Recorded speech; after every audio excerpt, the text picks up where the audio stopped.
The envelope arrived on a windless, pale morning.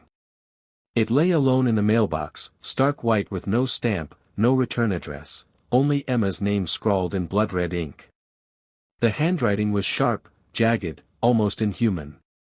Emma stared at it, a chill creeping down her spine despite the summer heat pressing against her skin. She turned it over twice before opening it. Inside was a single piece of parchment, old, dry, and yellowed like it had survived centuries. Written in that same blood-red script were just 3 words. "Come back home." There was no signature. No explanation. Nothing else but that chilling, commanding phrase. Emma hadn't been to Briar Glen in nearly 20 years. She had buried her childhood under time and therapy, determined never to speak of the house again. The old manor had been abandoned since the fire that killed her parents. She was only 7 at the time, but the memories never left. Not the way her mother screamed, not the way the walls bled, and certainly not the shadow in the hallway that had spoken her name with a voice like breaking glass. Yet here she was, 27 years old, and her hands were trembling with the weight of that letter. That night, she barely slept. Her dreams twisted into nightmares, old echoes returned, her father's open mouth, screaming with no tongue, the basement door banging on its own, her own face, pale and corpse-like, reflected in shattered mirrors. When she woke, her mind was made up. Some things don't let you go. Some places call you back. The road to Briar Glen was overgrown with thickets and long-forgotten trees, the forest pressing in from both sides like a hungry maw. Her rental car crunched along the gravel path leading to the estate, an enormous, skeletal structure that jutted out of the wilderness like a decaying tooth. The wrought iron gate hung open, swinging slightly in the windless air. The manor hadn't changed. It stood tall and crooked, its spires reaching like claws into the gray sky. Shingles were missing, windows shattered. The outer walls were covered in black ivy, and moss clung to the stone like rot. Emma parked and stood at the base of the front steps, remembering how they used to creak, how they whispered underfoot. She placed one foot on the bottom step. A sudden wind moaned through the trees. The door at the top of the stairs creaked open on its own. She should have left then. Any sane person would have. But something inside her, a pull, a tether, something older than memory, urged her forward.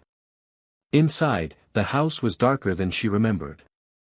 The air was thick, suffocating, saturated with mildew, rot, and something far more rancid, like wet meat left in the sun.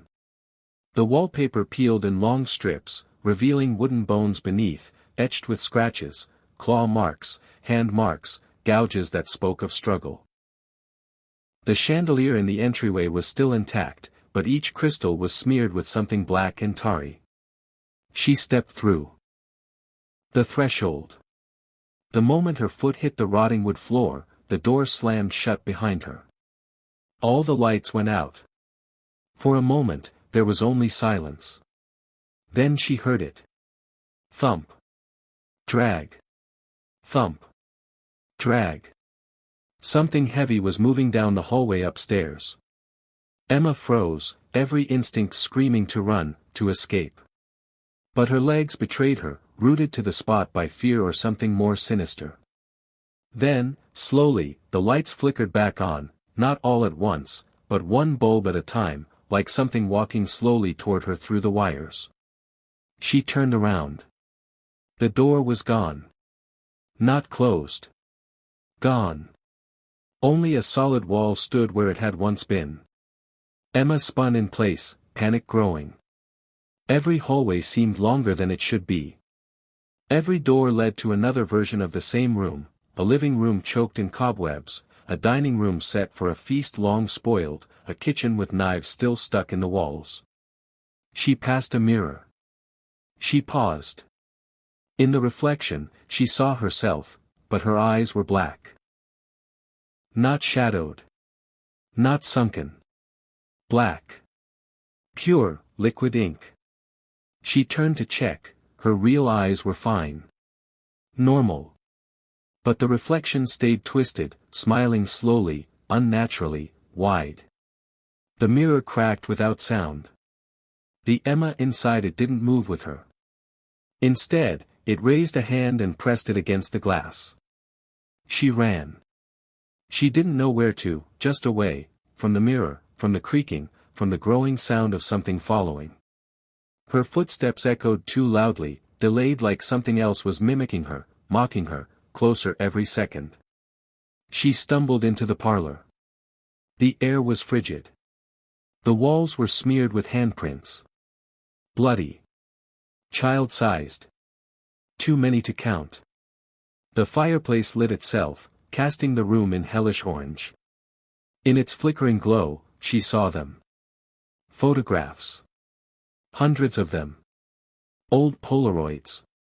Hanging from strings that crisscrossed the ceiling like a grotesque web. Every photo showed a different person screaming. Some were black and white, decades old. Others were fresh, vivid in color. Then she saw herself, in a Polaroid near the center. She was standing in this exact room. But in the photo, she had no eyes. "Hello, Emma." The voice came from behind her, dry and wet all at once, like wind through a throat full of flies. She spun around. No one. But the fire flared brighter, and in its flames, she saw shapes. Twisting, long-limbed, humanish but horribly wrong, their faces melting like wax, some crawling backward on all fours, others grinning with mouths far too wide. Eyes that blinked sideways. Tongues like worms. They reached for her from the fire.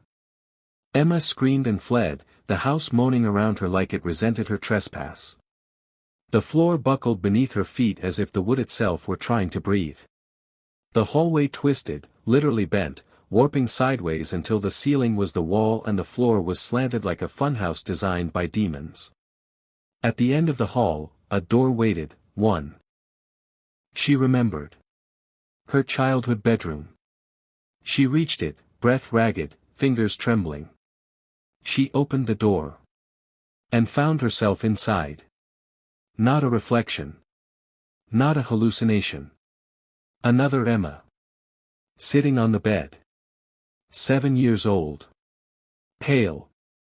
Silent. Eyes black. The child opened her mouth and spoke with 1,000 voices. "Welcome back. We've been waiting. And we're very, very hungry." Emma stumbled back, but the hallway was gone. Now it was the basement stairs. The house had shifted again. Something was behind her, crawling, dragging itself across the ceiling. She heard the skin tear as it moved.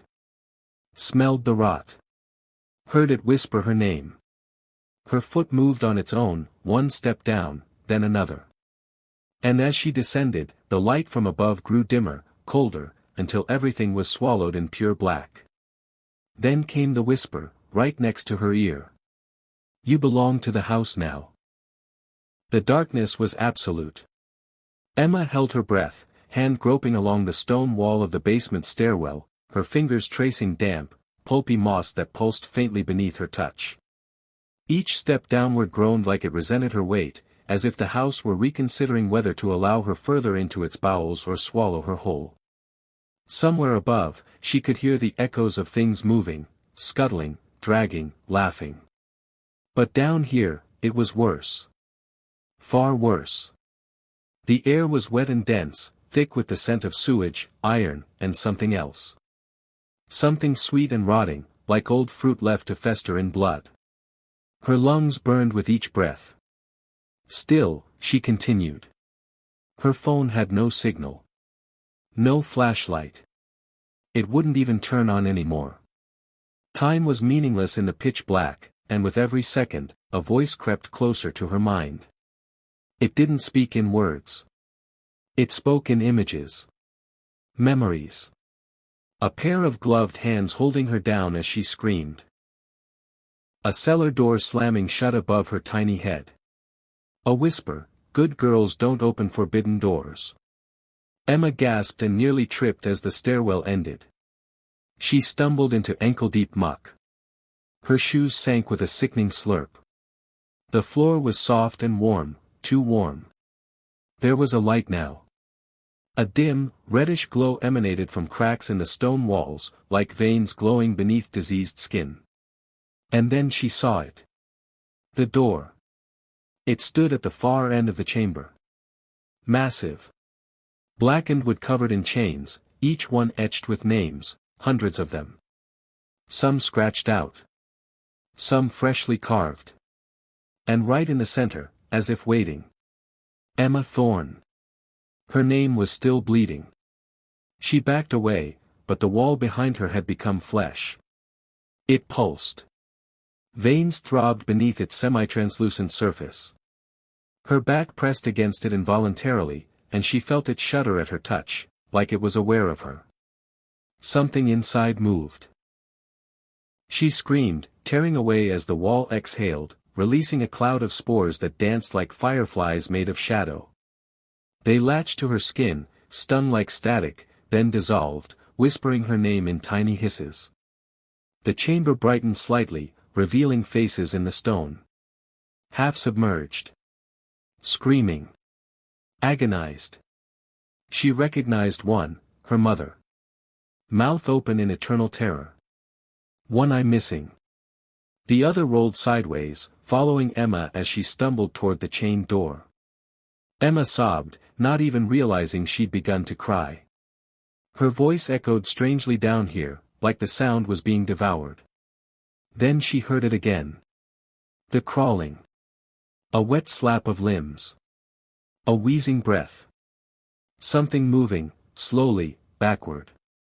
It emerged from the shadows, a creature once human, perhaps, but now fused with the very floor. Its spine jutted out at odd angles, its face an open, toothless wound. Its body dragged behind it, intestines leaving a smeared trail of black rot. It didn't speak, but its jaw moved. And in Emma's mind, she heard. Feed the house, or be fed to it. It lunged. Emma turned and sprinted. Her foot caught on something submerged, a bone, she realized, and she went down, arms plunging elbow deep into the slime. Hands, too many hands, rose from the muck, clutching her wrists. They pulled her down to her chest. Then her neck. She couldn't breathe. Couldn't scream.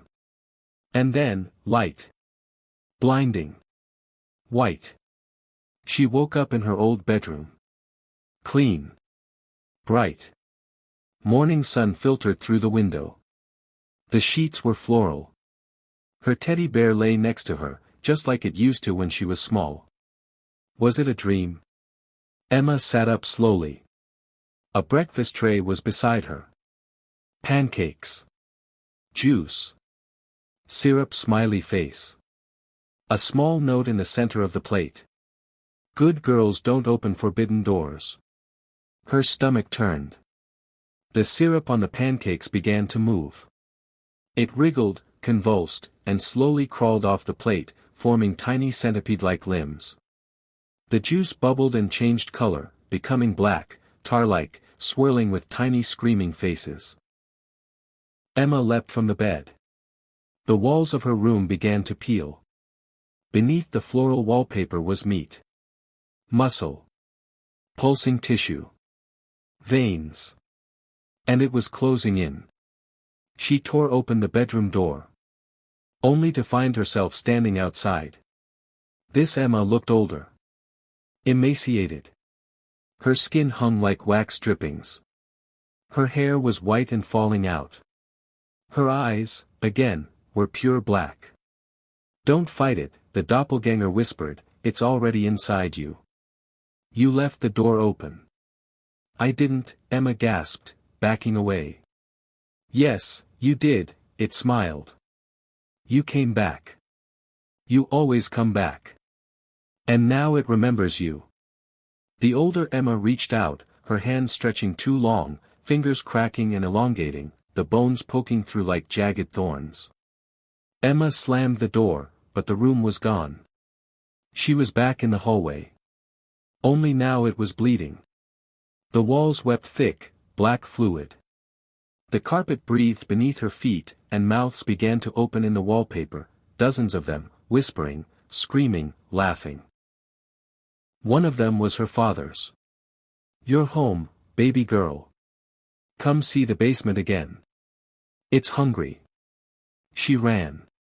Every door she tried led to something worse, a room filled with suspended corpses, twitching slightly as if dreaming. A nursery filled with dolls that blinked and giggled in unison. A kitchen where her childhood self carved open a dog on the dinner table, whispering lullabies to its exposed ribs.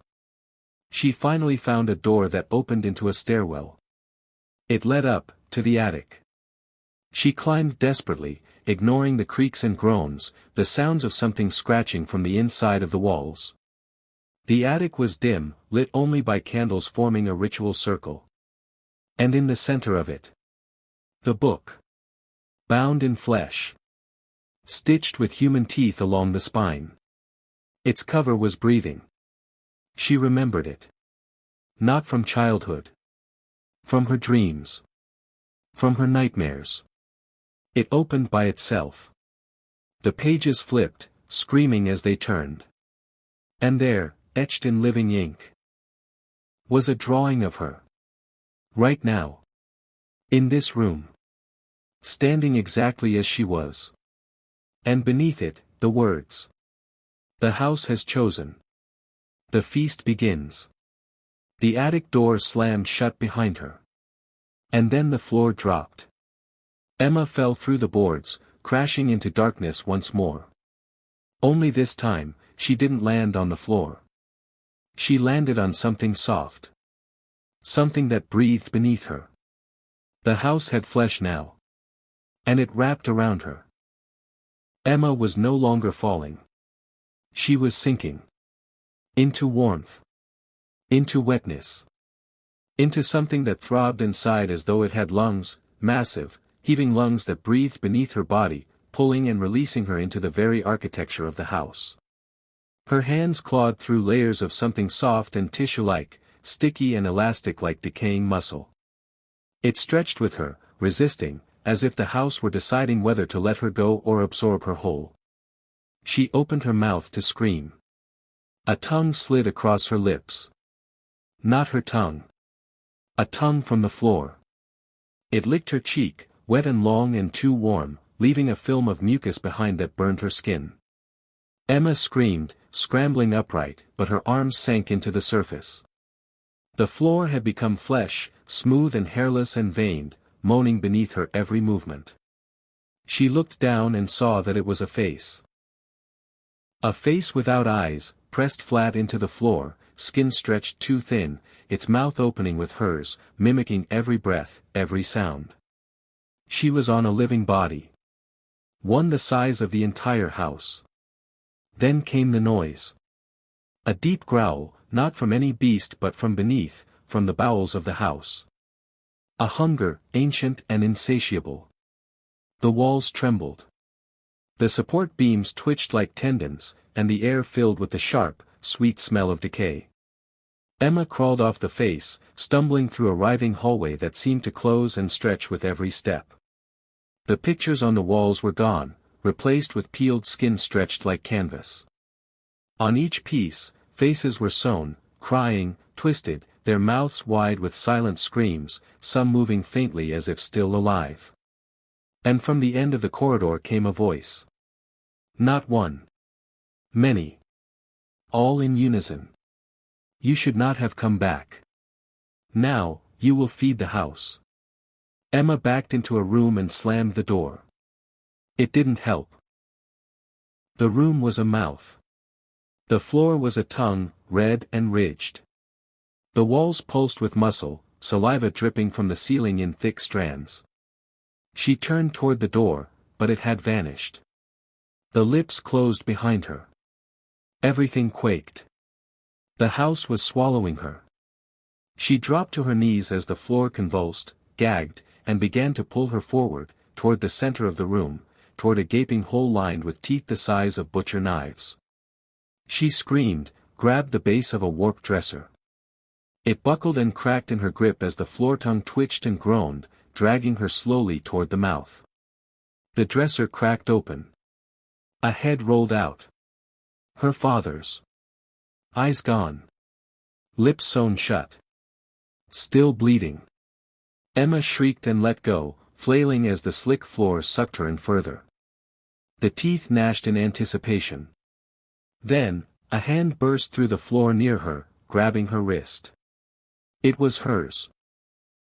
Another Emma, pale, with black veins running beneath her skin, emerged from the flesh like a newborn thing, eyes glowing yellow, mouth filled with too many teeth. It whispered. "You're not the first version.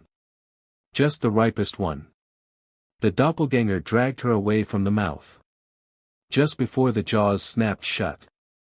They collapsed together in another room. Somewhere else now. Emma blinked and gasped. This room was normal. A nursery. Pale blue wallpaper with clouds. A rocking horse. A crib. The other Emma stood, grinning, her arms too long now, fingers webbed with strands of skin. "You're me?" Emma asked, her voice cracking.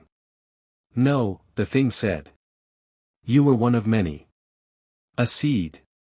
This house grows versions of you. Some rot. Some hatch. You're the first one that came back." It walked to the crib. Inside was a child.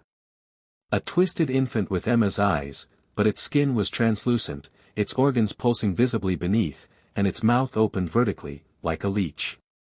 "This is your memory," the creature whispered. "Your real beginning. They didn't tell you." Emma staggered back. "That's not true." The thing pointed to a diary lying on the rocking horse. She picked it up. It was her mother's. The pages were brittle, but legible. The doctor said the fetus was deformed. But the house said it could fix it. "We made the deal. We gave it the stillborn, and it gave her back, whole. But something's wrong." She whispers to the walls. The mirrors avoid her. And sometimes. I don't think she's breathing. Emma dropped the book, her stomach churning. "I'm not real." "You're a version," the thing said. "You were born in the house. Fed by it. Kept alive by its hunger. But now, it needs you back." The crib screamed. The nursery began to decay. Cloud wallpaper curled away to reveal rotting wood and moving worms, spilling from holes in the ceiling like leaking veins. The crib cracked open and vomited out black bile, from which tiny skeletal hands reached, pulling themselves free. Dead infants. Hundreds. All with her face. Emma ran again, tearing through the door as the room erupted in cries of pain and the smell of spoiled milk turned to burning hair. She found herself back in the main hall, but it was completely changed.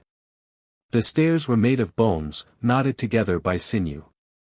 The chandelier was now a collection of hanging torsos, gently swaying. And the portraits on the wall were no longer paintings. They were alive. Trapped. Each face was a person, sealed into the wall. Eyelids sewn open. Mouths unable to close. Their eyes followed her. "You're next," one mouthed. Another, "Don't scream. It hears you better that way." Then, from the top of the bone staircase, something began to descend. It wasn't walking. It was lowering itself, upside down, back arched, mouth stretched over its entire torso, filled with arms instead of teeth. It whispered in every voice she had ever heard. Her mother's. Her own. The doctor. The girl in her school who disappeared in 3rd grade. "We're so hungry, Emma. Let us in." She turned and ran back into the parlor. Now it had transformed. Into a cathedral. Dark. Gothic. Flesh for pillars. Tongues for pews. And the altar, made of writhing, weeping faces, each one sobbing in perfect harmony. The book was there again. Open. Waiting. Emma approached, shaking, unable to stop her hands. On the next page, words formed as if written by invisible fingers. Accept the house. Become its voice. Or be digested into the walls. A quill, made of bone and hair, appeared beside her. Her hands reached for it against her will. Her fingers closed. The book screamed. So did she. Emma's scream died in her throat as the bone quill cut deep into her palm. Blood dripped in thick globs onto the open page. The book shuddered beneath her hands, like a dying animal, moaning with delight as her blood soaked into its parchment. The veins across its surface pulsed faster, absorbing her like a starving leech. Then the letters began to change. What had once been an incantation now twisted into a single word, repeating down the page, line after line. Speak. The room darkened around her. The cathedral of flesh groaned and shifted, the walls closing in, pressing closer like lungs about to exhale. The mouths embedded in the pillars began to chant, low, rhythmic, breathless. Speak. Speak. Speak. The pulpit before her cracked open. A throat, impossibly wide, emerged from beneath the altar. It pulsed and flexed, as though ready to devour anything that approached. And then Emma heard it. Her voice. But not coming from her mouth. I'm so hungry. It came from the book. Her hand spasmed. The quill moved on its own, dragging new words from her split skin. Let them hear me. Let them feel what I was made for. Emma screamed, forcing her hand away, but it was attached now, fused to the quill. Her wrist was sinking into the spine, veins latching on like parasites. She felt memories being drained, pulled from her bloodstream like a living history being fed to the house. She saw her own face at different ages, hundreds of versions of herself. One strangled in a crib. One burned alive. One screaming into a mirror until her jaw unhinged. And then she saw herself as she was now, eyes rolled back, mouth hanging open, and something inside speaking with her voice. You are the mouthpiece, said a figure stepping out from behind the altar. It was her mother. Or, a corpse that had once been. Her skin hung loose, like wax left too close to a flame. Her eyes were gone, replaced with mirror shards, reflecting Emma's face infinitely. You came back. You opened the memory. Now you must become what I couldn't. What are you talking about? Emma cried. Her mother stepped closer. Her smile was wide and too dry, cracking at the edges. The house gave me a child. It gave me you. I fed it for years. But I was weak. I tried to run. She reached up and pulled at her own mouth. The skin tore, revealing rows of tiny mouths beneath, all screaming together in high-pitched whispers. But you'll be better. The cathedral ceiling split open with a deafening crack, revealing a swirling, organic void above, like the inside of a living brain, twitching, pulsing with jellyfish-like nerves and floating faces whispering in agony. From that ceiling, a tongue made of spines and eyes descended. It hovered over Emma like a parasite seeking a host. Speak for us, it hissed. Be our voice. Emma resisted, falling to her knees. The book beneath her quaked and bit into her flesh, tiny teeth lining the pages. Anchoring her in place. I'm not yours, she screamed. But the cathedral roared back with her own scream, magnified 1,000-fold. The hands on the altar reached up, grabbing her ankles. Her dead mother leaned down, whispering in her ear. You always belonged here. Then. Silence. Absolute. Like the house itself had inhaled. And was waiting. In that quiet, Emma heard a child crying. It wasn't coming from the cathedral. It was beneath it. She turned. A small, wooden trapdoor had appeared in the pulpit, leaking blood from its seams. The crying grew louder, more desperate. A baby's voice. One she remembered. Her own. She reached for it instinctively. Her hand passed through the altar's fleshy surface as though it were water. The hands around her legs froze, uncertain. The book hissed, retracting slightly. She pulled the trapdoor open. And was dragged inside. Down she went, down a tunnel slick with black fluid, bumping against bones and teeth that grew from the walls like stalactites, each whispering forgotten memories as she passed. Finally, she landed in a womb-like chamber. Everything was red and wet. The walls pulsed with liquid. A great, round sack filled the room's center, suspended by umbilical cords. Inside it floated a child, pale, silent, and exactly like her. And behind it, another Emma. This one had no skin. Muscle, tendon, nerve endings exposed, pulsing with energy. Her face was blank but her eyes were burning stars. "I am the first," the thing said. "I am the true voice." It stepped forward. The umbilical cords pulled tighter. The child in the sack began to dissolve. "You're just a copy, Emma. A polished version. The house made hundreds of you. But you were the first to return. And now, you'll become the final." The flayed Emma opened her arms. The womb chamber howled. And then, the walls caved in. Emma shrieked, grabbing the child sack as it fell. She broke it open with her bare hands. Blood poured out in ropes, flooding the chamber. The child opened its eyes, pure black, just like hers. It didn't cry. It smiled. And said, "Mommy." Emma dropped it. The flayed version of her lunged, but Emma reached for the only thing nearby, the umbilical cord. She wrapped it around her own throat, screaming, "If I die, you don't get a voice." The chamber screamed with her. Everything shattered. She awoke in silence. On the floor of the original hallway. The portraits were blank again. The house was quiet. The book lay closed beside her, no longer breathing. Her palm was scarred, but healed. Outside the windows, sunlight. Was it over? She got to her feet, trembling, heart hammering in her chest. And then she heard it. A creak. Behind her. She turned. The living room door swung open by itself. And from inside, a chorus of voices, all hers, whispered. "We weren't done feeding yet." Emma stood paralyzed in the hallway.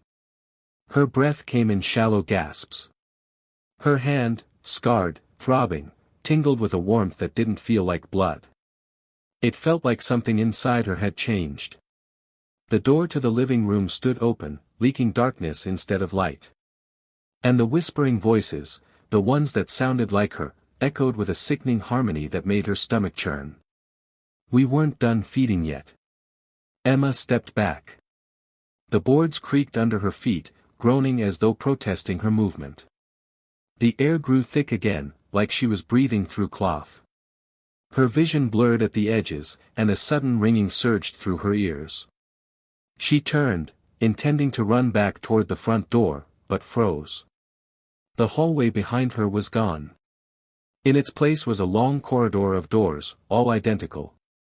All pulsating slightly. They breathed. The wallpaper crawled with moving shapes just under the surface, like worms swimming beneath thin skin. A voice whispered in her head. "Choose the right one. Or live forever here." She looked back. The living room now glowed with a deep red light, like the inside of a throat. From within, she heard footsteps, slow, deliberate, too heavy to be human. She had no choice. Emma turned and walked toward the hallway of doors. Each door she passed whispered. Not with words, with memories. From behind one came the sound of her 10th birthday party, the one her parents cancelled when her grandmother died. From another, her first kiss. Laughter. Then silence. Then weeping. Each door pulsed harder the closer she got, as if the memories behind them wanted to escape, to drag her in.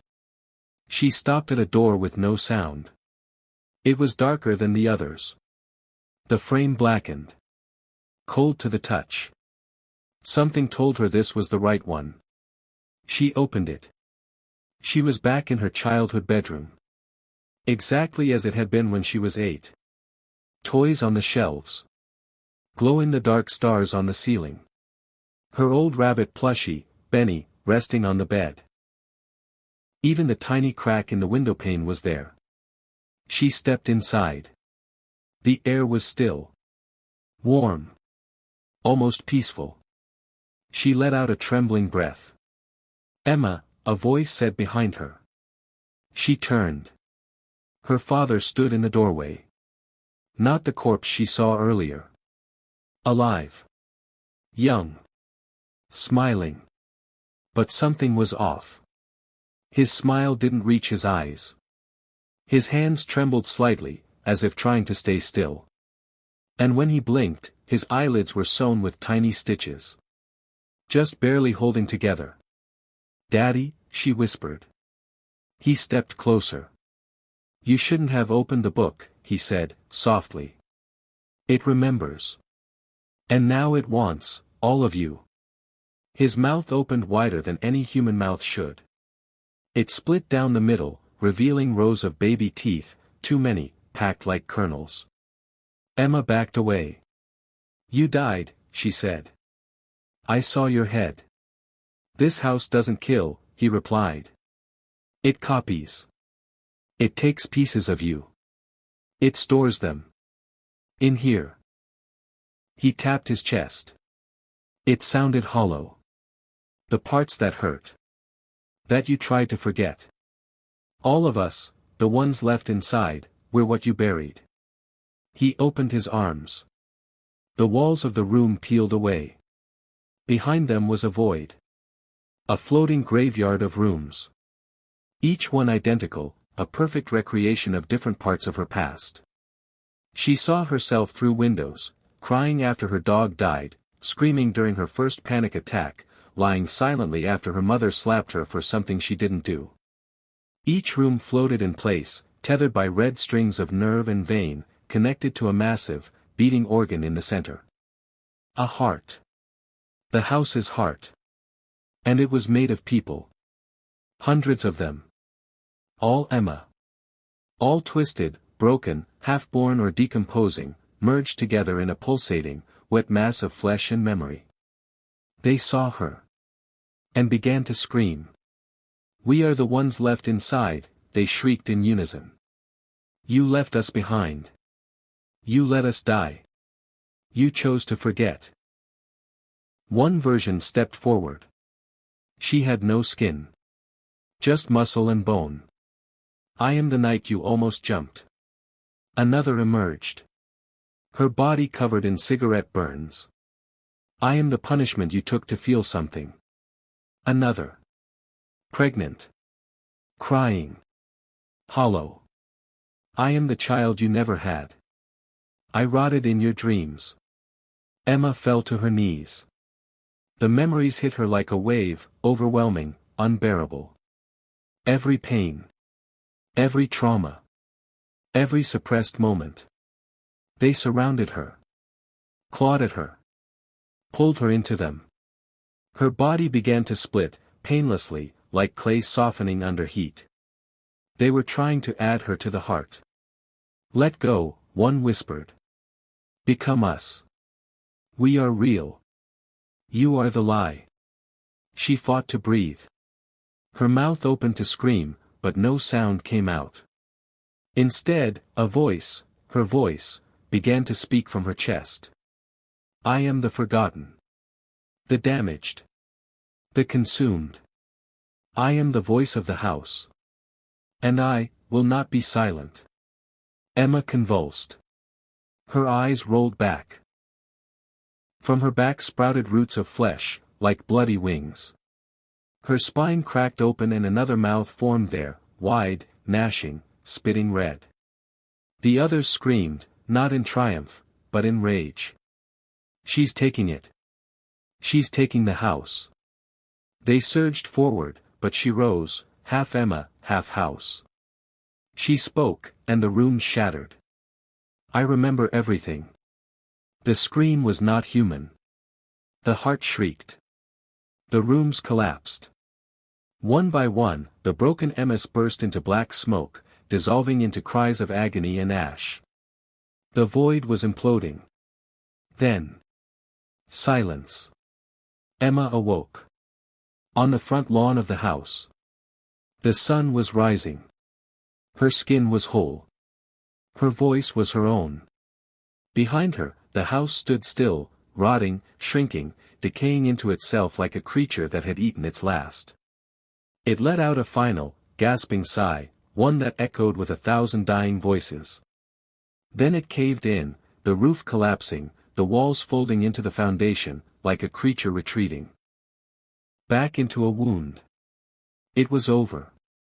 Or so she thought. As she walked away, barefoot, bloodied but alive, a shape watched her from the trees. Not the house. Not a person. A version of her, young, small, childlike, but hollow-eyed, pale as bone. It smiled. And behind it, in the trees, dozens more. The ones left inside. Still waiting. Still hungry. Emma didn't stop walking until her legs gave out. She collapsed in the middle of a cracked highway, miles from the forest. Her bare feet were cut and raw. Her throat burned. Her clothes were soaked in drying blood and black slime that crusted her skin like rot. The sunrise was pale and cold. It felt fake. She should have felt relief. But all she felt was hollow. The house was gone. Destroyed. Collapsed into itself. But not her. She had survived. Hadn't she? A car approached from the distance. Headlights cutting through early morning mist. A faded pickup truck slowed beside her, and a man stepped out, middle-aged, grizzled, flannel shirt stained with oil. He crouched beside her. "Miss? Are you all right?" Emma looked at him. Tried to speak. Only air escaped. He helped her into the truck and handed her water. As the vehicle rumbled to life, she leaned her head against the window. Trees rolled past. Then fields. Then the outlines of houses. A small town. Normalcy. Reality. But her reflection in the glass didn't move with her. Her face remained still. Expressionless. Then it smiled. Emma jerked back. Her heart thundered. The man glanced over. "You okay?" She nodded quickly. "Yeah. Sorry. Just, been a long night. Found you out near the Breckenridge Woods. Nobody goes that way anymore." "Why?" He shrugged. "Been cursed since '87. Whole town avoids it. Kids vanish. People lose time. House out there's older than God, they say." Emma looked away. Her throat tightened. Her skin crawled. "Nobody survives it. Except me," she whispered. "Yeah," he muttered. "Guess so." But he didn't sound convinced. The town was small, dusty streets, shuttered stores, a single diner with flickering neon. The man dropped her off at the sheriff's station, made her promise to get checked out. The receptionist, a kind woman named Miriam, gasped at her condition and ushered her to the back. She didn't ask questions. Just gave her a blanket and warm tea. Emma sat in silence. Then she noticed it. The photos on the wall. Dozens of missing posters. All girls. All around her age. Some looked almost exactly like her. She stood slowly and stepped closer. One in particular sent ice through her spine. Emma Bray missing since 1999. Her name. Her face. Same scar above the eyebrow. She touched it. The glass beneath her fingers was wet. She pulled her hand back. It was red. Not her blood. From inside the frame, a single word formed in a condensation. Feed. Emma staggered back. The receptionist was gone. The front doors had vanished. The sheriff's station had gone dead silent. And the lights buzzed dimmer. Then blacked out. Something was inside with her. She turned around. The room had changed. No longer a station. Now a hallway. Endless. Cold. Lit by swinging bulbs that hissed like steam vents. Behind her, footsteps. She ran. Doors lined the corridor. All slightly ajar. Behind one, a child crying. Behind another, the sound of meat being chewed. Behind a third, her own voice whispering her secrets.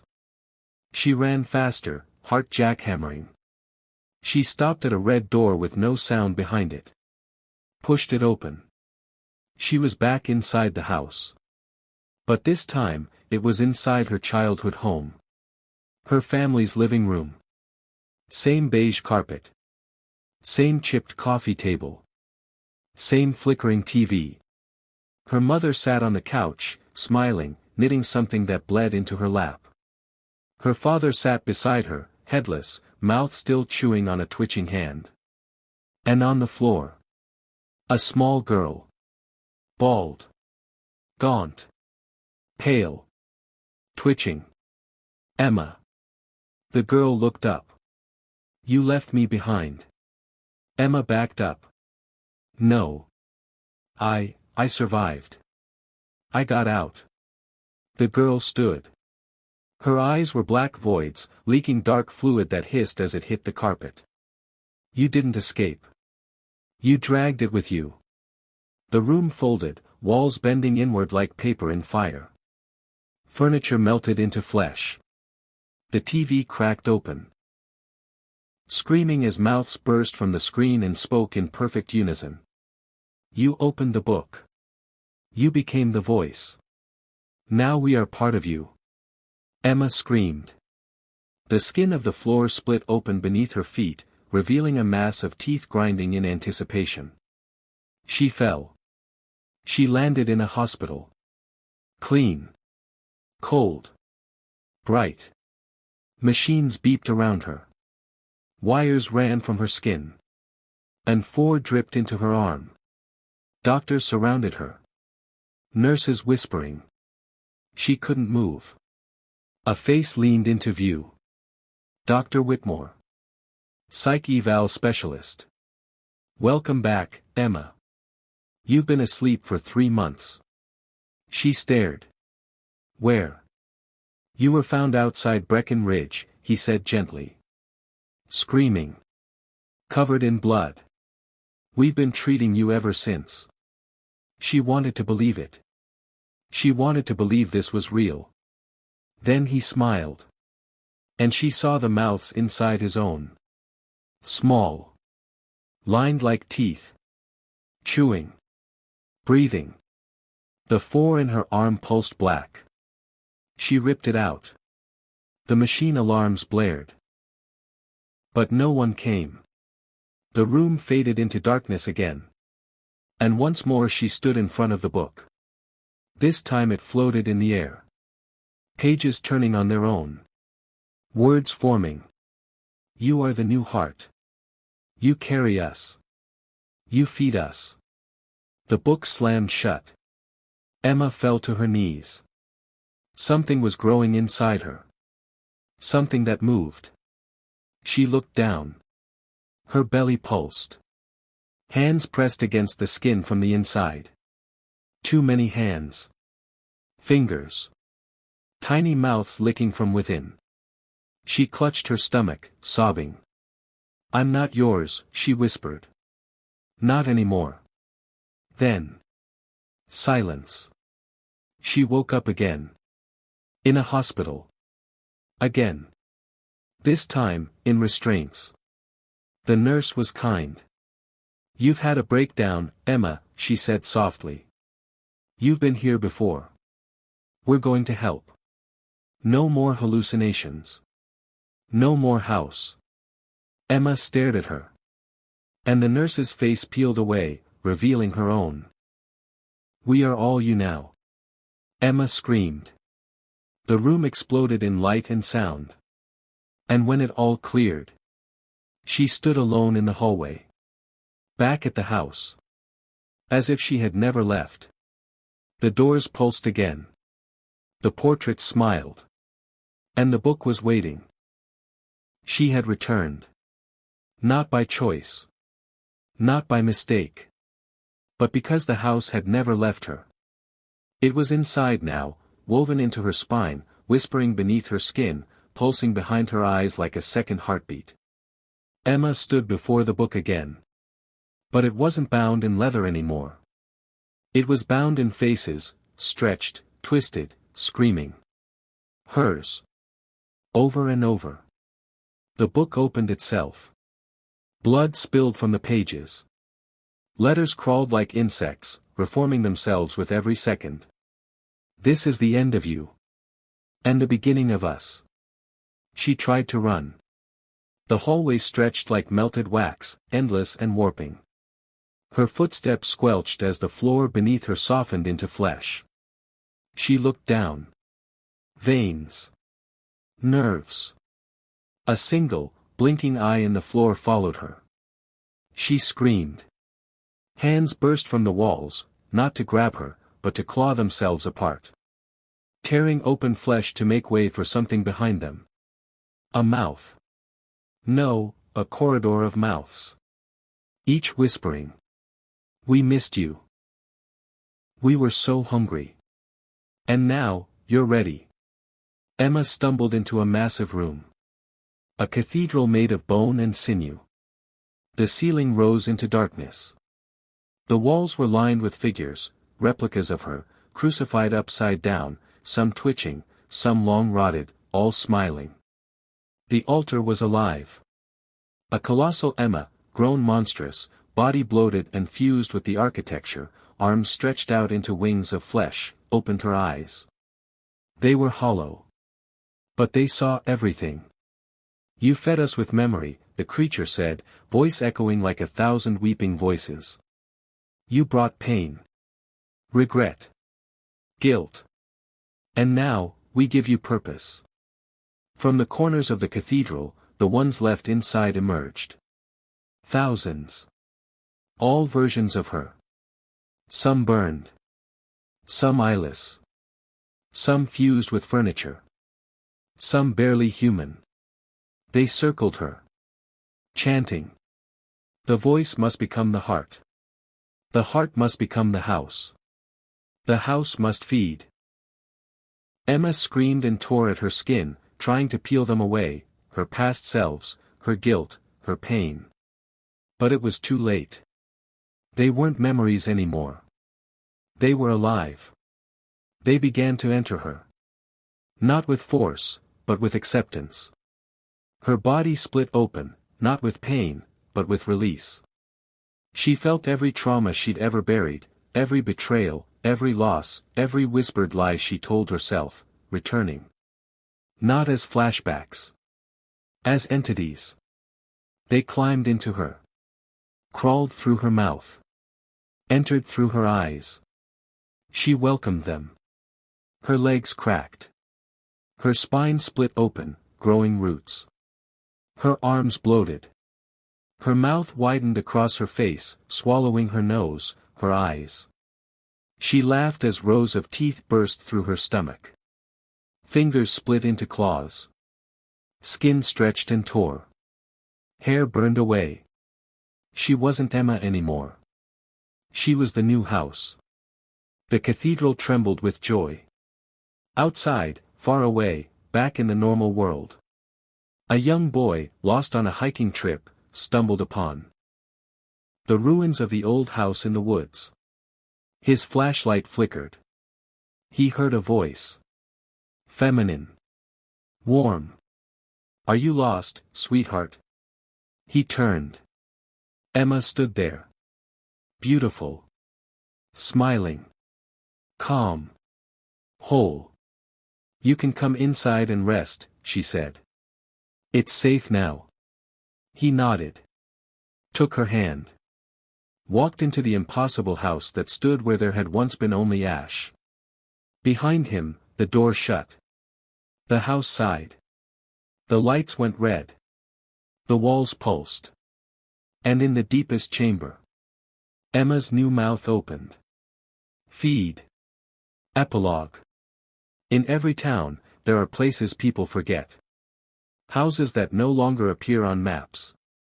Forests that change shape. Buildings that no one remembers building. They are everywhere now. Because the house that feeds has spread. And Emma is in all of them. She walks the halls. Smiles at visitors. Welcomes the lost. And when the doors shut behind them, they don't scream. They whisper. We missed you. We were so hungry. The feeding never ends. The end. It started with a listing that wasn't supposed to be there. Clara had been scrolling for hours. Her eyes dry, her head aching from the endless digital parade of overpriced, moldy studios and rat holes dressed up with Instagram filters. But then she saw it, 1 bedroom, fully furnished, $300 per month, utilities included. Too good to be true. No address. Just a set of GPS coordinates and a blurry photo of a tall gray building with no windows. Still, something pulled her in. She followed the pin. Downtown, tucked into an alley behind a closed butcher shop and a bricked-up antique store. The alley stank of rot and bleach, yet the moment she stepped close to the entrance, the air shifted. Quiet. Too quiet. The walls seemed to muffle the world, as if the city outside had suddenly vanished. No honking. No wind. No birds. Just, nothing. She stared up. The building looked wrong. Tall, but warped slightly at the edges, like it had been copied imperfectly from another dimension. Its surface rippled faintly as if it were breathing. There was a single door. Steel. No handle. It opened by itself. Inside, a hallway drenched in a greenish hue, lit by bulbs that flickered erratically, as though they were trying to blink something away. Each step she took echoed too loud, as if the walls weren't made of drywall but of something wet. She reached the apartment door. Number 701.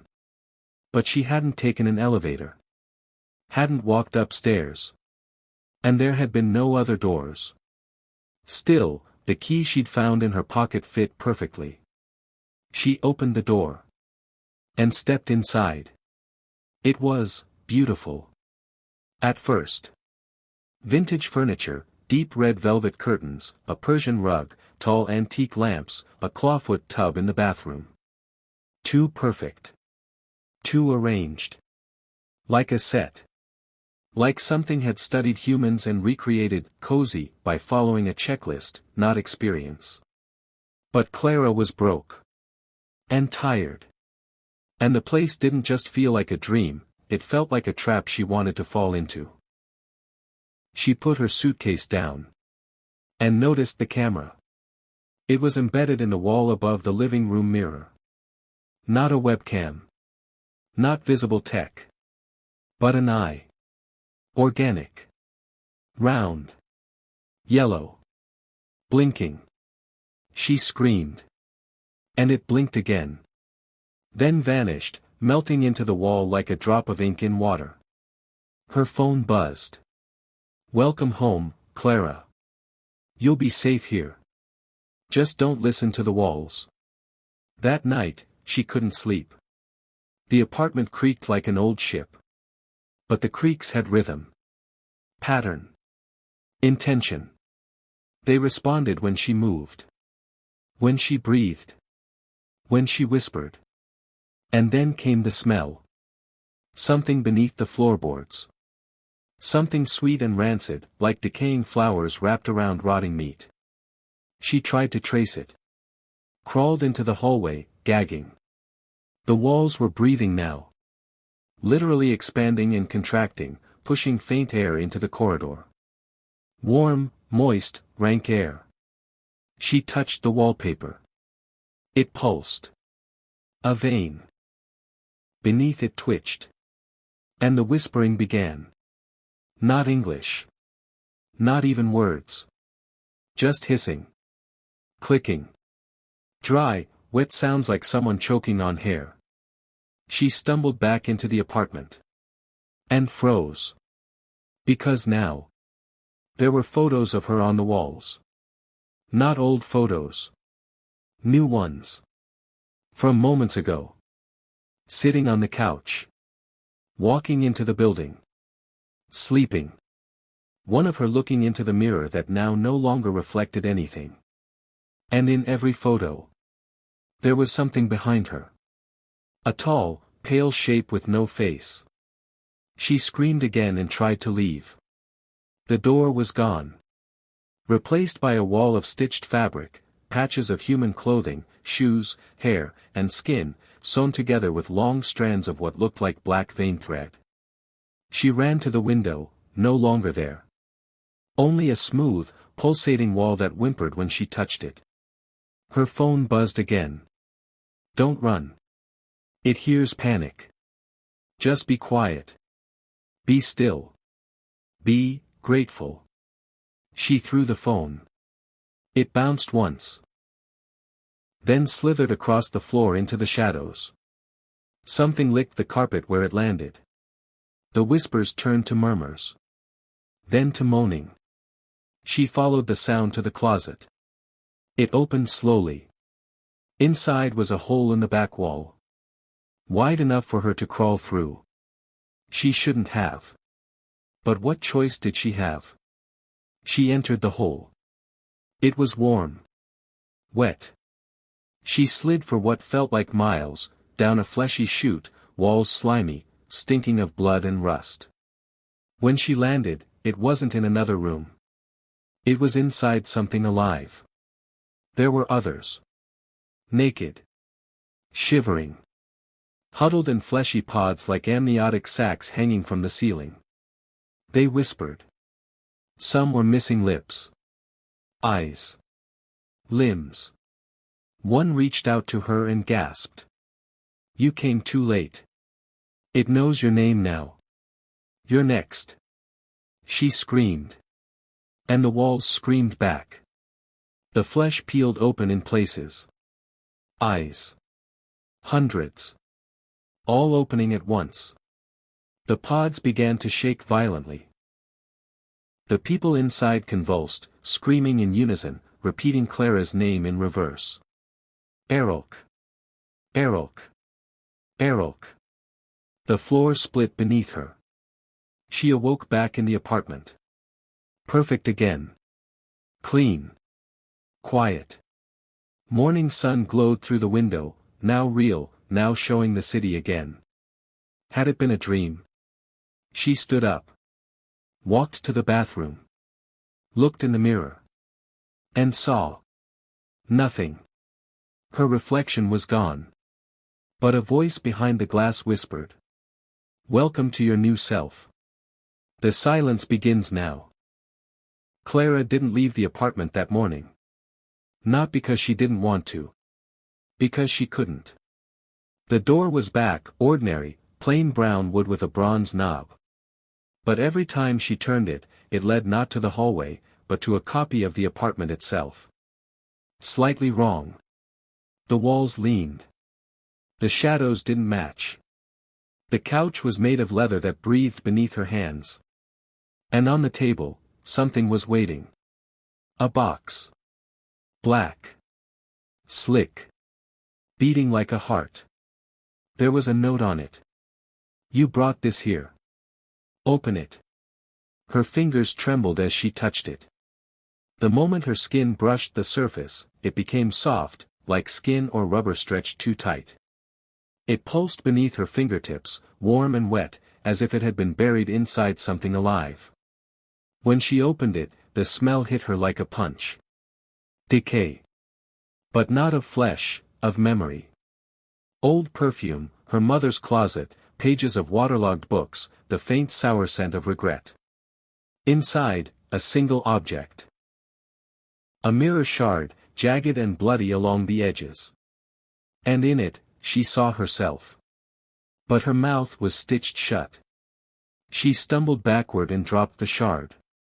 It didn't break. It hissed, slithered under the couch like a spider, and vanished. The walls began to twitch. From the corners of the ceiling, long black threads descended, writhing like feelers, reaching toward her. She screamed and ran into the bathroom. Locked the door. But the light flickered, and when it steadied, the mirror had changed. Her reflection was standing there. But it wasn't copying her. It smiled. Raised its hand. And wrote a word in condensation. Feed. There was a sound behind her. A soft wet thud. She turned slowly. A mouth had opened in the wall. Literally. Rows of human teeth. No eyes. No lips. Just a raw, gaping, grinning maw in the tile. It whispered. We've been hungry for so long. You're warm inside. So warm. She ran. Back into the living room. But the apartment was changing. Melting. The rug was now hair, coarse and black, growing longer by the second. The wallpaper peeled, revealing muscle, twitching and veiny. From the corner, the television turned itself on. It showed a looping video. Her. Sleeping. Again and again. And something watching her from the doorway. She couldn't breathe.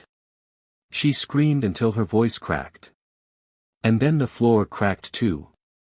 Peeling open like lips, revealing a staircase of bones spiraling down into darkness. She tried not to go. But the smell again, the sweet rot, it dragged her forward. Compelled her. She took the first step. And the second. Each one echoed like a scream. With every step down, the light dimmed, the air thickened, the walls narrowed, and the sound of breathing grew louder. Not hers. Dozens. Hundreds. Breathing from inside the walls. The staircase ended in a massive chamber, miles beneath the city. A cathedral of forgotten voices. The ceiling disappeared. Into darkness, the walls made of teeth, thousands of them, chattering, whispering in languages she couldn't understand. In the center of the chamber, suspended by thick black tendrils, was a body. Human. Or once human. A woman. Skinned. Hollowed out. Her chest torn open to expose a writhing nest of tongues. And the tongues whispered Clara's name. Clara. Clara. We remember you. You were always ours. She turned to run, but something blocked her path. A figure. Tall. Pale. Faceless. Its skin was stretched too tightly, veins bulging and wriggling just under the surface. It didn't move like a person. It twitched, glitched, like corrupted film. In its hand, it held her phone. It turned the screen toward her. A video began to play. Her mother. Crying. Her voice distorted. Why did you leave us, Clara? You promised you wouldn't let it out. But you did. The figure tilted its head. As if waiting for an answer. She backed away, screaming, and tripped. Falling onto something soft. A mattress? No. A body. One of many. The chamber floor was covered in pale, eyeless, lipless people. All breathing. None speaking. Their mouths had been sewn shut with the same black thread. She scrambled to her feet as the stitched people began to sit up. Their necks cracked. Their heads tilted in unnatural angles. They reached for her, not to harm, but to hold. To pull her down with them. From above, the faceless figure descended slowly. Its hand outstretched. Thread dangling from its fingers. Clara ran. Climbed the bone staircase, choking on panic, on rot, on memory. As she reached the top, she found herself back in the apartment. Except now, the lights were red. The furniture was covered in skin. The couch had eyes. The table had teeth. And the door, finally back, was wide open. Outside wasn't the hallway. It was the chamber again, but flipped sideways, like gravity had reversed. She turned away. And saw herself in the mirror. Mouth stitched shut. Tears pouring from blank eyes. Then. Everything went dark. Silence. Not quiet. Total silence. She couldn't hear her heartbeat. She couldn't hear herself breathe. She couldn't even hear her thoughts. Only one sensation remained. The stench. That sweet, flesh-heavy, unbearable stench of something rotting beneath the floor of reality. And then. A voice in her mind. You are the mouth now. You must feed the silence. Clara awoke choking on silence. It wasn't like waking from a dream, it was like resurfacing from drowning, only to realize the water followed her into her lungs. Everything was still. The kind of stillness that made your bones ache. Her ears rang with pressure, like she'd been buried too deep. But worst of all, her mouth wouldn't open. She reached up in panic. Her lips were sealed shut. Threaded. Black and tight. No pain. No blood. But completely sealed. Her scream existed only inside her skull, pulsing behind her eyes. The room around her was cleaner. New again.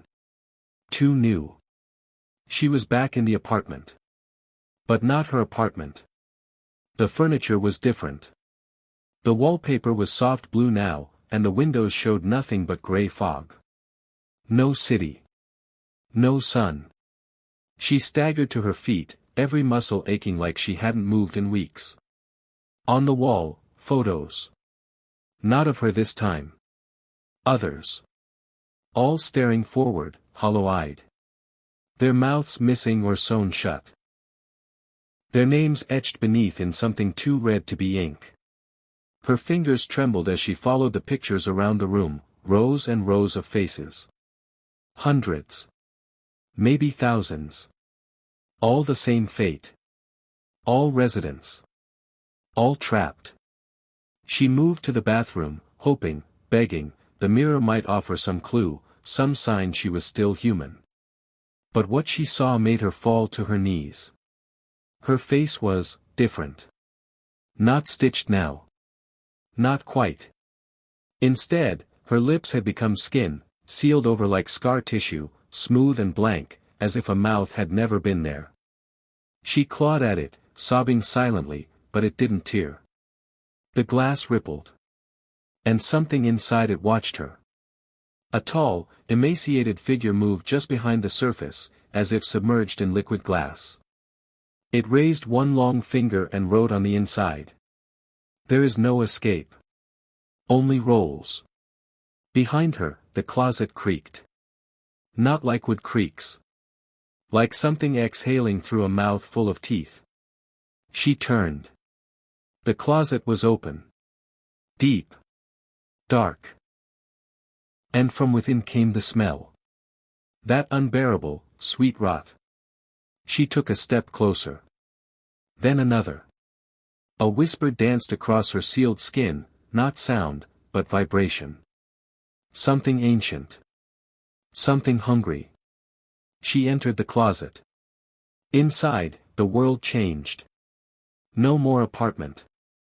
She stood in a long corridor of rotted wallpaper and breathing walls, lined with doors on each side. Every few steps, she passed a door with names carved into the frame. Sharon. Unit 307. Derek. Unit 405. Lee May.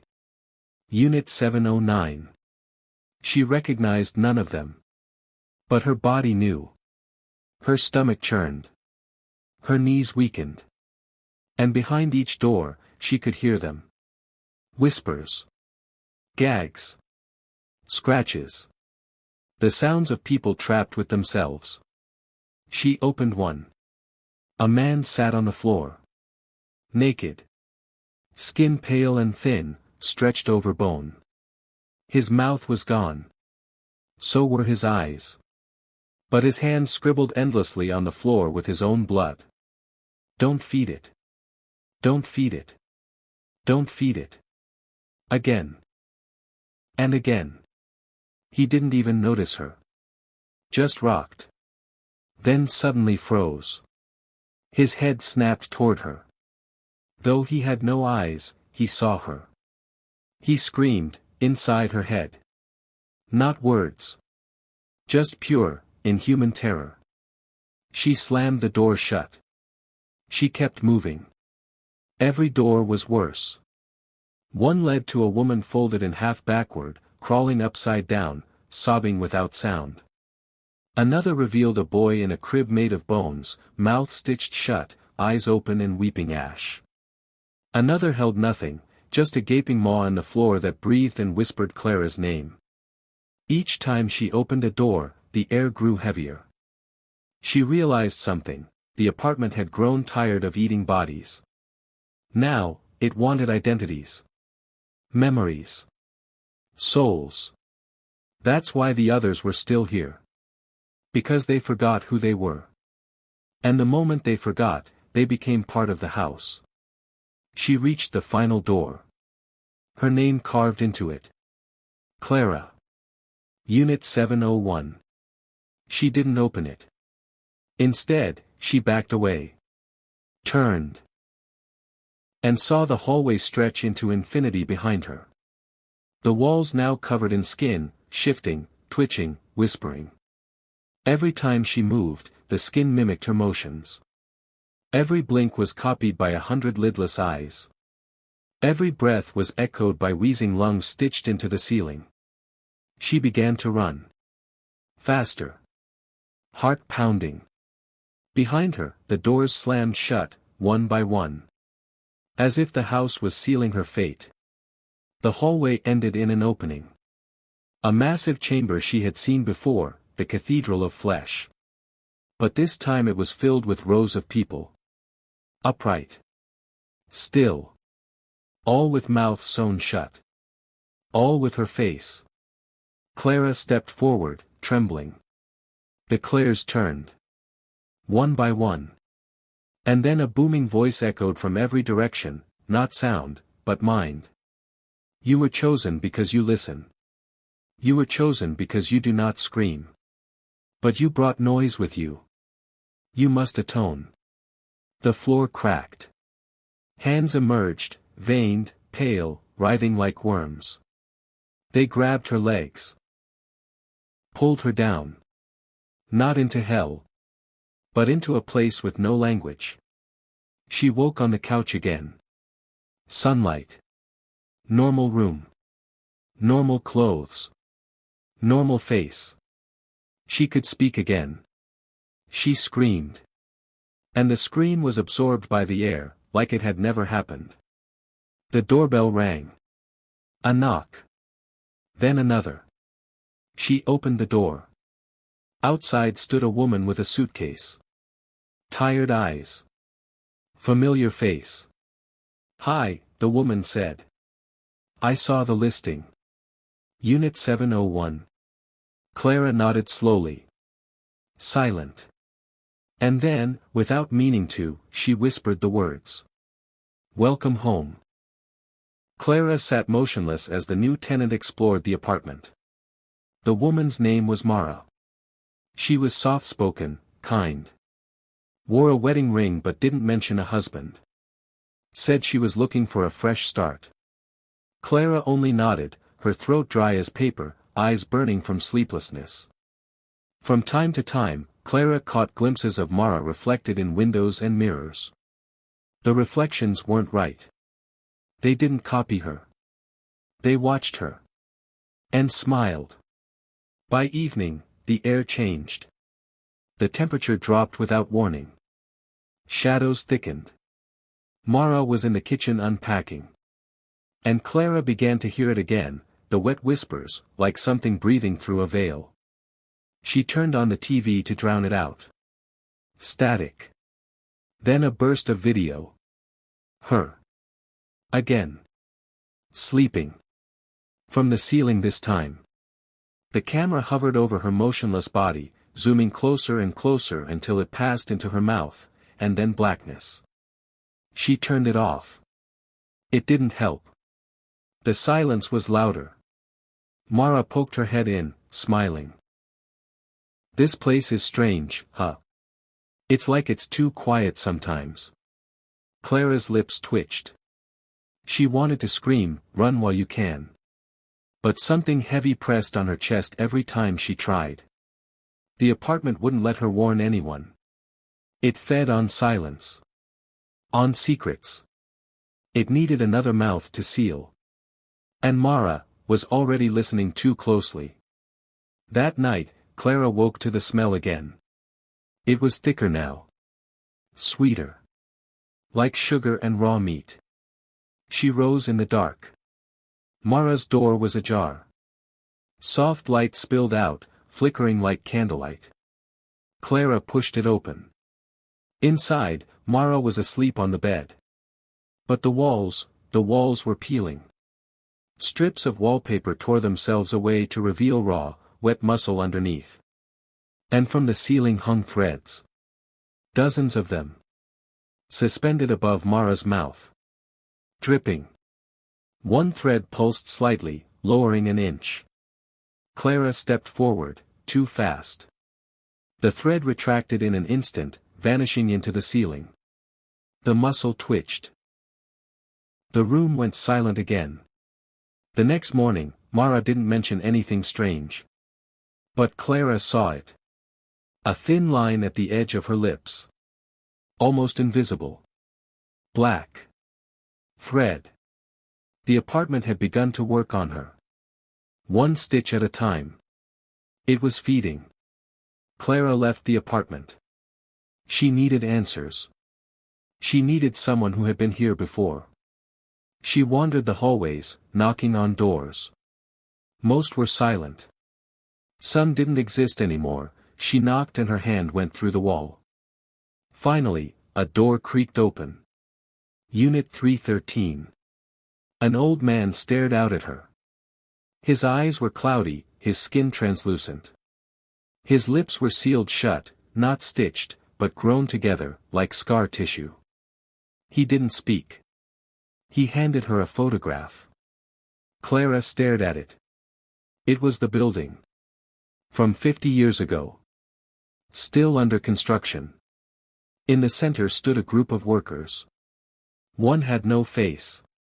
Just smooth, white skin from forehead to chin.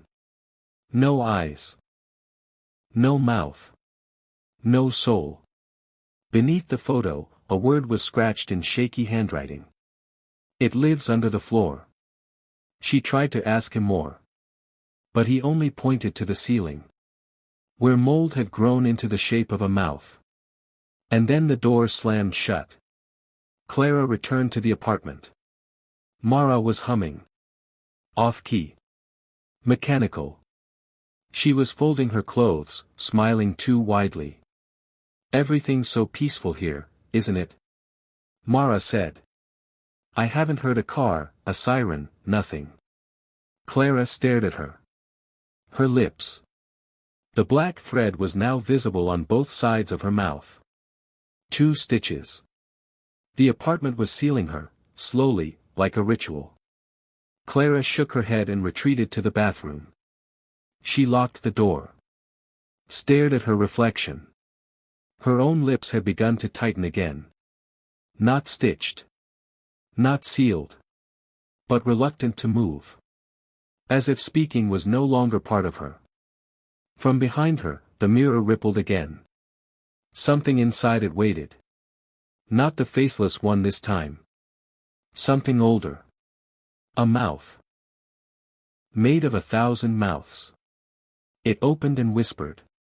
You brought her here. You let her listen. Now she is part of the hush. You are the voice. The keeper of silence. The feeder. Clara screamed, but no sound emerged. Blood filled her mouth.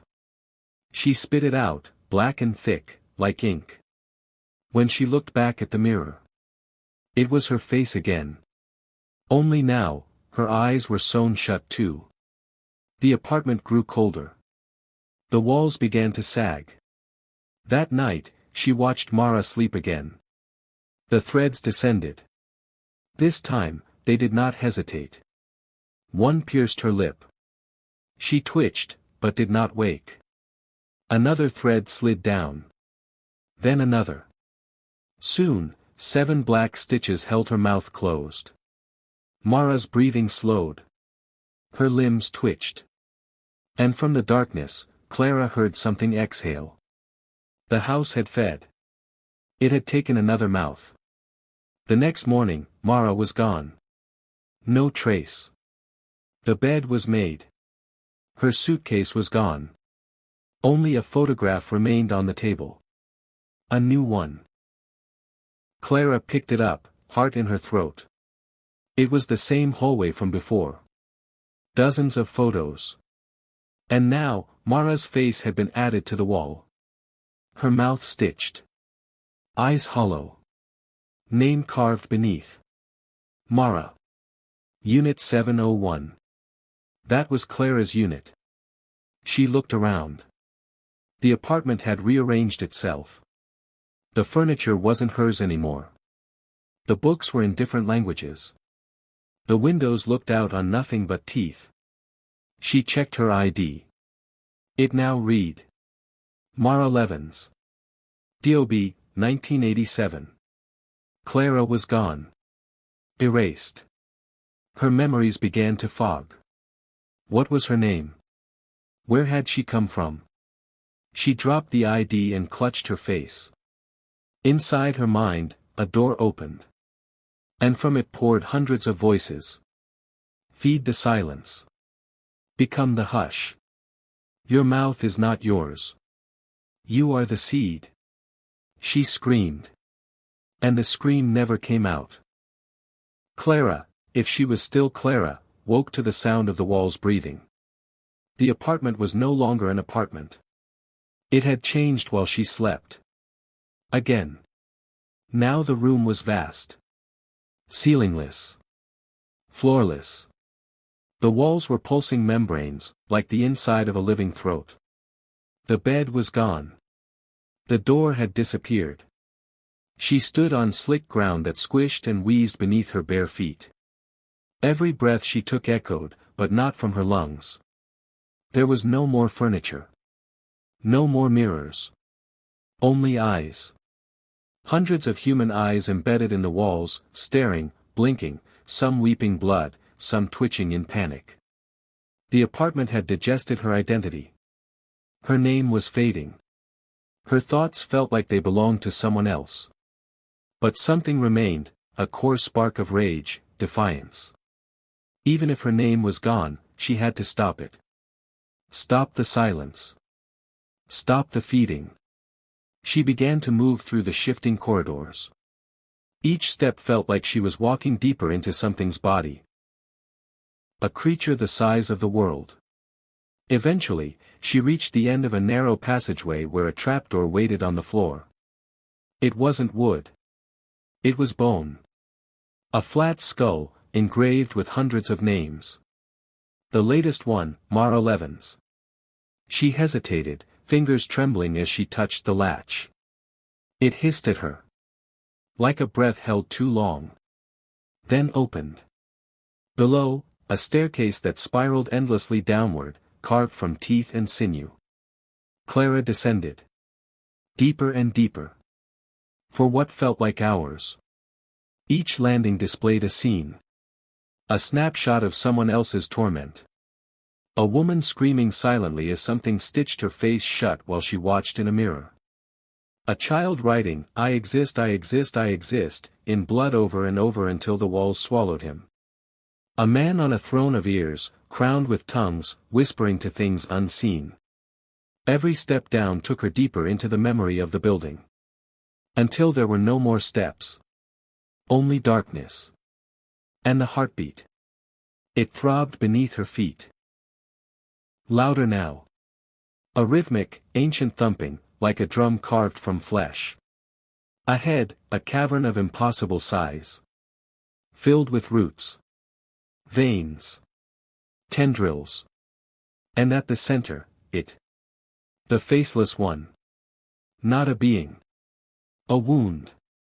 A gaping, vertical slit in the air, pulsing and twitching with every beat. It had no features. No body. Only mouths. Thousands. Some weeping. Some laughing.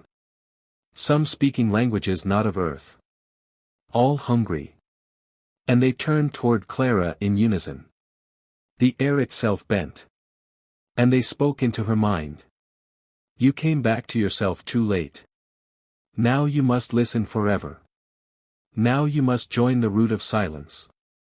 Clara tried to scream. She found she still could not. The silence bound her like rope. Instead, she focused everything she had left on one word, inside her head. No. The creature flinched. Tiny, but noticeable. She felt it recoil, if only for a heartbeat. The mouths hissed and churned. The faceless one. Not a being. A wound. A gaping, vertical slit in the air, pulsing and twitching with every beat. It had no features. No body. Only mouths. Thousands. Some weeping. Some laughing. Some speaking languages not of earth. All hungry. And they turned toward Clara in unison. The air itself bent. And they spoke into her mind. You came back to yourself too late. Now you must listen forever. Now you must join the root of silence. Clara tried to scream. She found she still could not. The silence bound her like rope. Instead, she focused everything she had left on one word, inside her head. No. The creature flinched. Tiny, but noticeable. She felt it recoil, if only for a heartbeat.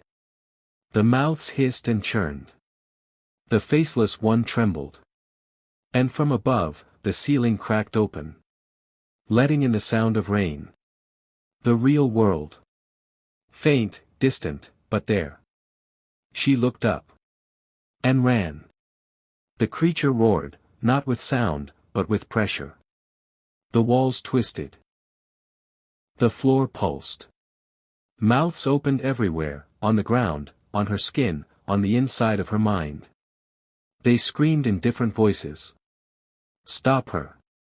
Feed her. Silence her. But Clara kept running, clutching the idea of escape like a burning ember. At the top of the staircase, the bone trapdoor slammed shut. She slammed into it. Nothing.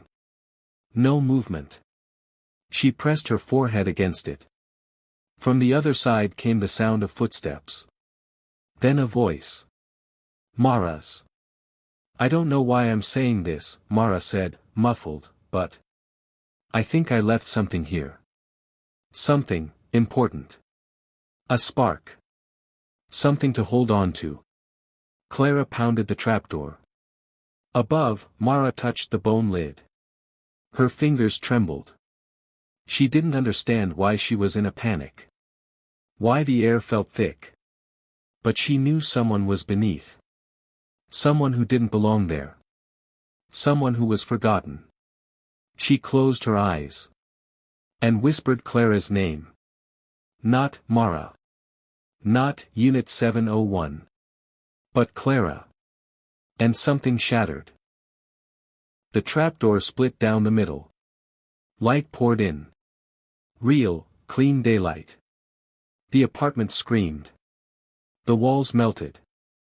Mouths shrieked and bit at the air, but it was too late. Clara scrambled upward, pulling herself out just as the darkness below collapsed inward, sucking the screaming flesh with it. She and Mara fell backward together into the now empty apartment. No mouths. No black thread. Just silence. Real silence. Not hungry. Not watching. Just peaceful. But peace didn't last. Because the building began to shake. Not violently, purposefully. Like a dog shrugging off water. The floor cracked. The walls warped. The ceiling began to bleed a thin, colorless fluid. Then the TV turned on by itself. Static. Then. The hallway camera again. Only this time, it wasn't filming Clara or Mara. It was filming a new face. A man in a suit. Confused. Carrying a briefcase. Heading toward Unit 701. Mara turned to Clara. "We didn't stop it," she whispered. "We just woke it up." Clara shook her head. "It never sleeps." They looked toward the door. Where the new tenant was knocking. Knocking. Knocking. The knock on the door echoed like a warning. But neither Clara nor Mara moved. They knew what would happen if they opened it. The silence was awake now. Alive. Aware. And it was hungry. From the television, the image flickered, the man outside looked confused. He reached into his pocket for keys that had no business existing yet. This was not a coincidence. This was the building calling someone. Clara whispered, "We can't let him in."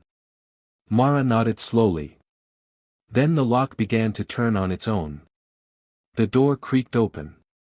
The man stepped inside with a polite, hesitant smile.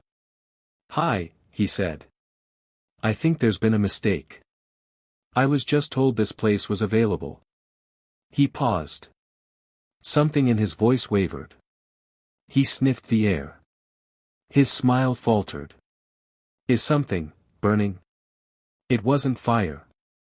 It was memory. The apartment was erasing itself. Rewriting the moment, preparing a blank space. Mara reached out, grabbed his wrist. "Don't speak." "What?" he asked. "Don't." "Too late." He said, "Why?" The walls pulsed. A low, deep moan vibrated through the floorboards. A hairline crack formed along the ceiling and slowly opened like a lidless eye. And from that crack, a single thread lowered. Black. Wet. Searching. The man backed up, eyes wide. "What the hell is that?" The thread snapped toward him.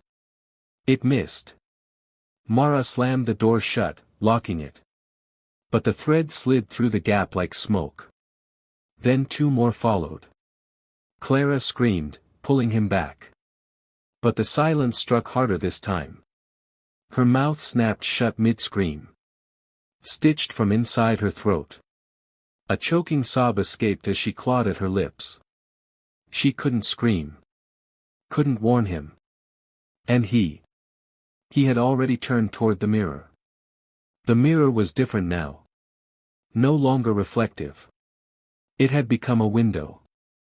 Through it, they saw the faceless one again. Closer. Stronger. Its mouths twitching, repeating Clara's name. Clara, Clara, Clara, Clara, Clara. But with each repetition, her name sounded less like hers. Less human. More fungal. More mimicked. The man took a step toward the glass. "Who's Clara?" he asked, hypnotized. The threads swarmed him. And with a sickening jerk, one pierced his upper lip. Blood ran down his chin. Then the next pierced the lower. Mara pulled him away, just barely. And he screamed. This time, Clara heard it. The silence recoiled again. Her name. His scream. Sound had an effect. An impact. A way to push it back. She ran to the kitchen. Grabbed every pot, every pan. Banged them together. The sound was chaotic, deafening. And the walls curled away from the noise. The threads shriveled back. Even the mirror cracked. Mara screamed too, on purpose. A piercing, primal yell. The sound shattered the ceiling bulb. And the silence screamed back. Hundreds of voices, shrill and hateful. Stop. Enough. Silence. But they didn't stop. They kept screaming, pounding. Breaking every object they could. And the faceless one wailed. In that moment, Clara understood. The silence only had power when unbroken. It fed on those who obeyed the hush. Obeyed the whispers. Obeyed the rules of never speaking out. But noise? Real, chaotic, ugly noise. It hurt it. It cracked it. It exposed it. She pointed at the television, then at Mara. Turn it up. Mara slammed the remote. Static roared. Clara screamed into a metal tray like a megaphone. The man, bloodied and breathless, began to cry, loud, racking sobs. And the walls burst open. The silence was running now. Back into its nest. Deeper. But it wasn't gone. It was withdrawing to prepare. To spread. Clara knew what was next. They stepped outside the apartment for the first time in what felt like years. And what they saw made their knees buckle. The hallway was filled with threads. Stretched between units. Each door sealed with stitching like a mouth. And from every sealed room, they heard whispers. Dozens of people, maybe hundreds, inside. All muzzled. All forgotten. The building was a hive. And the silence. It was using it as a womb. On the wall was a new sign. Unit 000, available for lease. Clara touched it. And beneath the peeling paint, the original name was still scratched. Clara Reese. The building was already offering her name to someone else. She had escaped. But not really. Because now it needed more. And not just from inside. But from everywhere. They reached the lobby. Outside the glass doors, the street. Real life. Normal people. But the city was quiet. Too quiet. No cars. No voices. No music. And every passerby had the same hollow stare. Some had black threads at the corners of their lips. It had leaked out. No longer contained. The building had only been the origin. Now, it was in the air. In the media. In the phones. In names. Clara grabbed a discarded phone from a nearby bench. Opened a social media app. It was full of video clips of people silently screaming. Cameras capturing strange figures standing over beds. Captions saying, "Can anyone hear me?" None had sound. They were being erased, one by one. Even digitally, the silence fed. "We have to stop it," she told Mara. But how? Clara stared ahead. The TV screens in a nearby electronics store all flickered on. Every one showed the faceless one. Now speaking. Now broadcasting. One mouth for every screen. "We are your quiet now. You never liked the noise. So we took it away." Clara turned to Mara. "We need to be louder." They had 1 hour before the world went quiet. Clara didn't know how she knew. She just did. The faceless one had infected everything. It was more than a building now. More than a presence. It had become an idea, and it was winning. Every time someone stayed silent. Every time someone kept their pain to themselves. Every time someone swallowed a scream, the silence fed. Mara crouched beside Clara behind the half-shattered window of the electronics store. On every TV screen, the mouths continued to twitch, repeating. "Don't speak.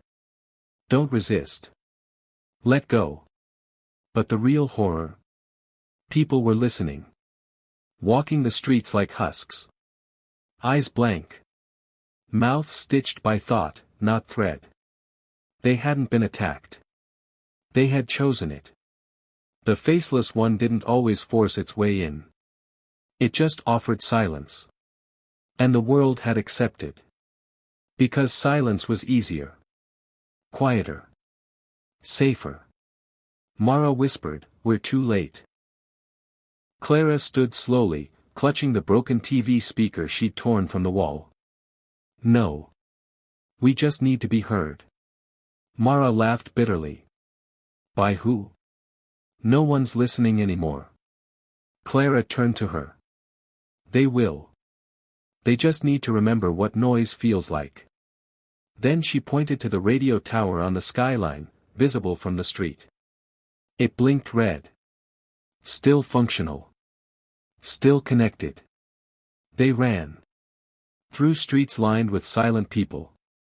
Each head turned toward them as they passed, mouths sealed shut, some faces missing entirely.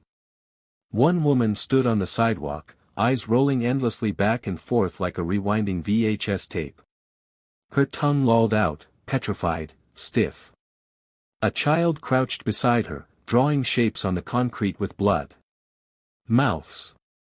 Always mouths. All of them looked up in unison and opened their mouths wide, but no sound came out. The silence screamed in their minds. Clara screamed back. Her voice was hoarse, torn, but it echoed in the buildings. People flinched. Some covered their ears. Some twitched, like a part of them still remembered sound. She screamed until her throat felt raw. Then again. And one of the silent men, gray, still, spoke. "I remember that noise," he rasped. Tears ran down his face. That moment, it changed everything. The faceless one reacted. The sky split. A black slit tore across the clouds like a second mouth. It had grown. Bigger than a city now. A wound across reality. Mouths opened in every reflective surface, car mirrors, puddles, windows, chanting louder and louder. "Let us feed. Give us the last voice. End the noise." But Clara and Mara didn't stop. They reached the tower gates. Found them open. The silence hadn't expected resistance. Inside, they climbed. Floor after floor. Every speaker, every wire buzzed with potential. Clara's hands bled from gripping sharp rails, but she didn't stop. They reached the top. The broadcast booth was dead. But the manual override was still working. Clara fumbled with the wires, looping the stolen TV speaker in, patching the signal to the tower's dish. Mara grabbed a mic. "This won't be enough," she said. "It'll be everything," Clara whispered. Then she flipped the switch. And spoke. Her voice went out across the world. Distorted. Ragged. But alive. "If you can hear this, scream. Scream for what they took from you. Scream for the silence you never asked for. Scream because you exist." And slowly, across cities, across oceans. People screamed. Not in fear. In defiance. In rebirth. Some screamed their names. Some screamed their pain. Some just made noise, raw, broken, beautiful noise. The silence trembled. The sky mouth shuddered. Buildings bled black thread as the silence was pulled from them like poison. And then. The faceless one appeared. Not in the sky. Not in mirrors. Behind them. It had grown limbs now. Twisting, root-like appendages. A torso made of folded silence. Hundreds of faces formed and melted across its chest. It opened its core mouth. Inside was a city of tongues. "You will feed me," it snarled. "You will be my last breath." Clara stepped forward. "No." She held up the speaker, turned it to full volume, and screamed one last time. Her own name. Clara Reese. It shook the tower. The sound became pure energy. The tower's dish cracked, exploded outward. And the sound went everywhere. The faceless one screamed. Not just in rage. In terror. It couldn't hold its form anymore. Mouths fused, melted. Its core unraveled. Like a wound healing the wrong way. And then. Silence again. But a true silence. Empty. Natural. The sky cleared. The building, Unit 701, crumbled inward on itself, sucked into the earth. And the black thread burned away into ash. Clara fell to her knees. She could still feel sound in her bones. It had cost them everything. But it was over. She turned to Mara, who stood beside her, eyes wide with tears. "You did it," Mara whispered. "No," Clara said. "We did." Far below, in the streets. People looked at one another for the first time in years. They spoke. Laughed. Cried. Sang. And in some distant corner of the world, a child opened a book and said their first word. The silence, for now, was gone. But beneath the rubble of Unit 701, buried under ash and stone, a single tooth twitched. A thread squirmed. Waiting. It only takes one quiet person. One moment. One name forgotten. To begin again. The end.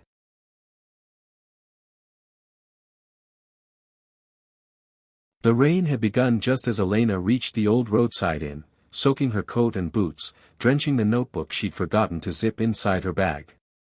Thunder rumbled like a beast low in its throat, and lightning cracked the sky open long enough for her to see the skeletal outline of the house behind the inn. It stood hunched and rotted at the edge of the woods, as if it were leaning away from something worse behind the trees. She hadn't come to the village of Dreadmore for relaxation. She was chasing a story. The disappearance of 3 travelers over the past year, all last seen near this cursed stretch of road, had barely made the regional papers. But Elena, a journalist with a taste for the unexplainable, had sensed something darker. The locals refused to speak on record. The police claimed the cases were unrelated. But something linked them, something they were too afraid to admit.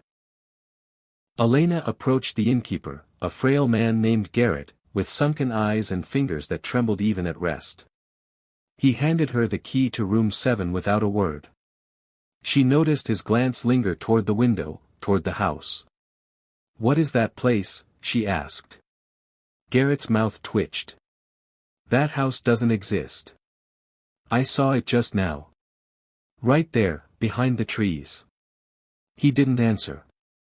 Instead, he shuffled away, muttering something about storms and old gods. Her room was musty and smelled of dust and damp wood. She peeled off her wet clothes and sat by the window, staring through the curtains. The house was still there. She could see it every time lightning lit the sky, a 2-story colonial, its windows gaping like eyes too long unblinking. The door was red. Peeling paint. Crooked hinges. Yet it pulled at her, like a whisper just at the edge of hearing.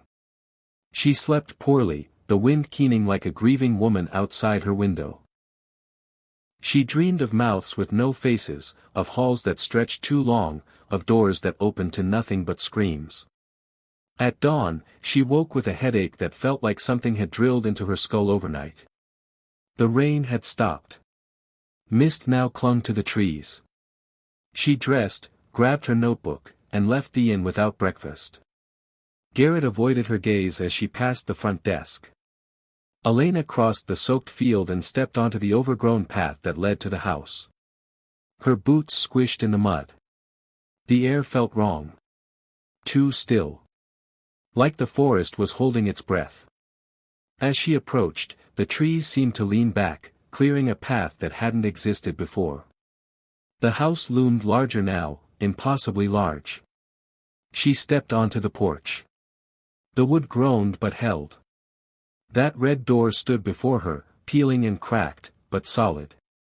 Waiting. She didn't knock.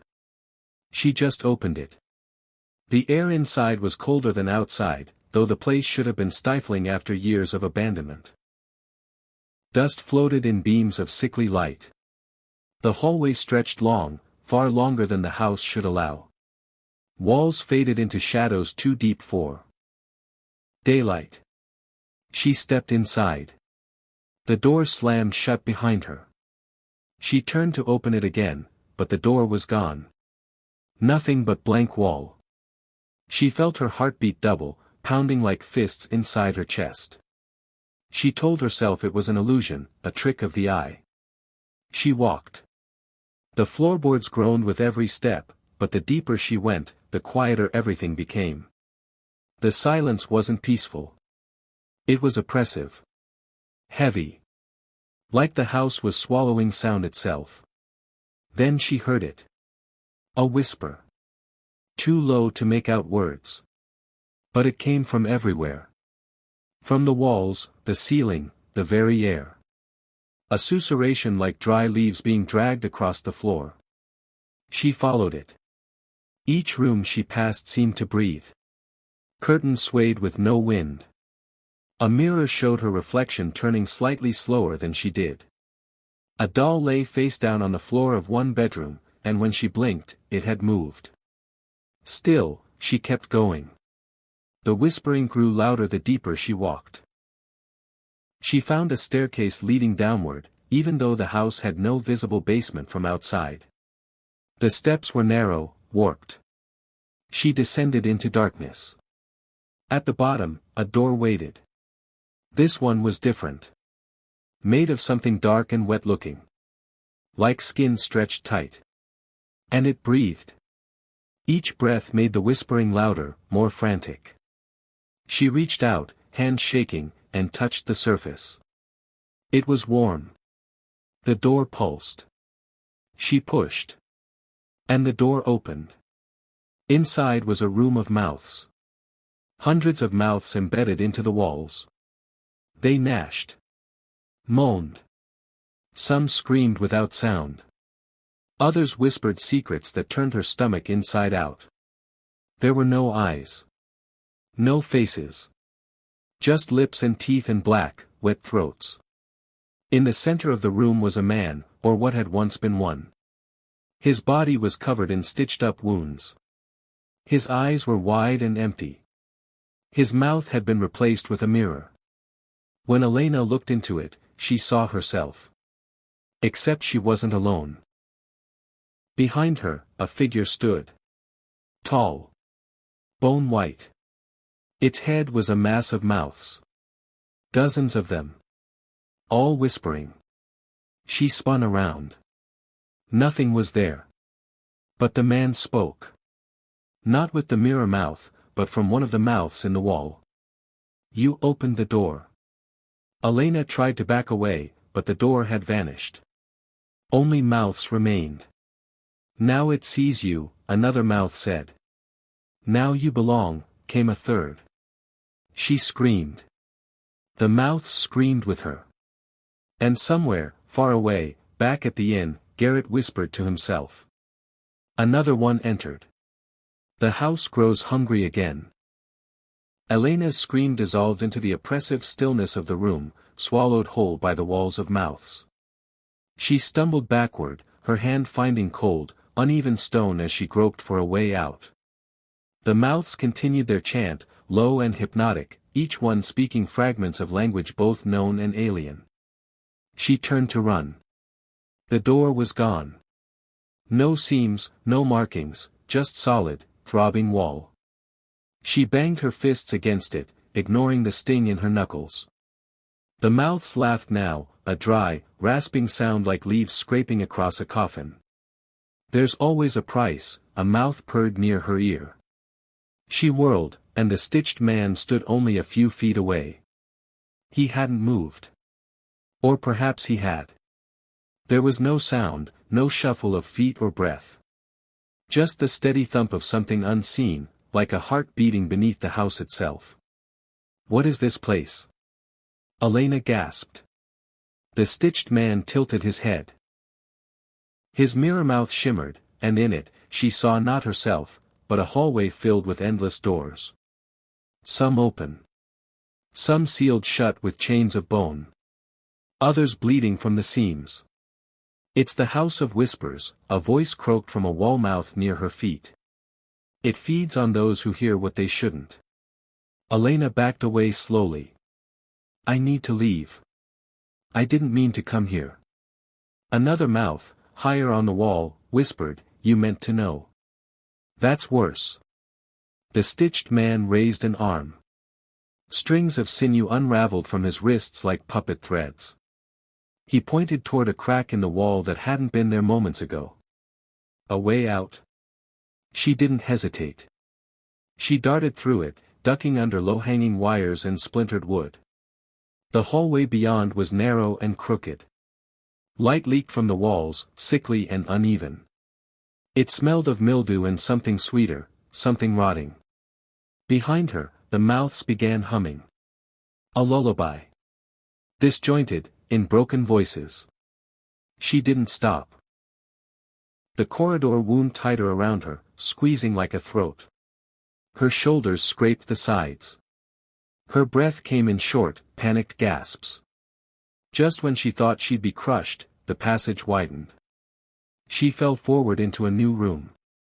This one was filled with furniture, rocking chairs that moved on their own, a fireplace that spat out teeth instead of ash, picture frames with photos that changed when she blinked. One showed her as a child, but her eyes were hollow. Another showed her standing in this room, with the stitched man just behind her. She whirled again. He was there. Closer now. His body seemed less stitched than before. The seams were vanishing. Why are you following me? She cried. His mirror mouth shimmered again. This time, it showed Garrett. At the inn. Staring at the woods. Weeping. He fed us, the mirror said. A cold rage welled inside her. That old man had known. Had sent her here. How do I leave? She demanded. The stitched man lifted his arm again. This time, a key dangled from his fingers. Old. Rust. Door was gone. No seams, no markings, just solid, throbbing wall. She banged her fists against it, ignoring the sting in her knuckles. The mouths laughed now, a dry, rasping sound like leaves scraping across a coffin. There's always a price, a mouth purred near her ear. She whirled, and the stitched man stood only a few feet away. He hadn't moved.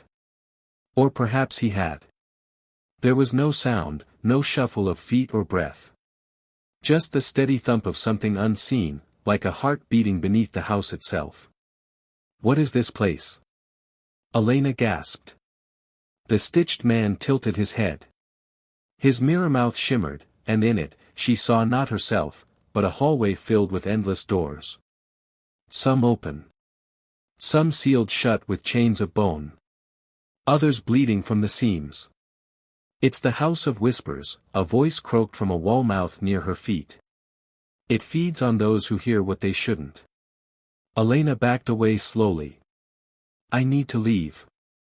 I didn't mean to come here. Another mouth, higher on the wall, whispered, you meant to know. That's worse. The stitched man raised an arm. Strings of sinew unraveled from his wrists like puppet threads. He pointed toward a crack in the wall that hadn't been there moments ago. A way out? She didn't hesitate.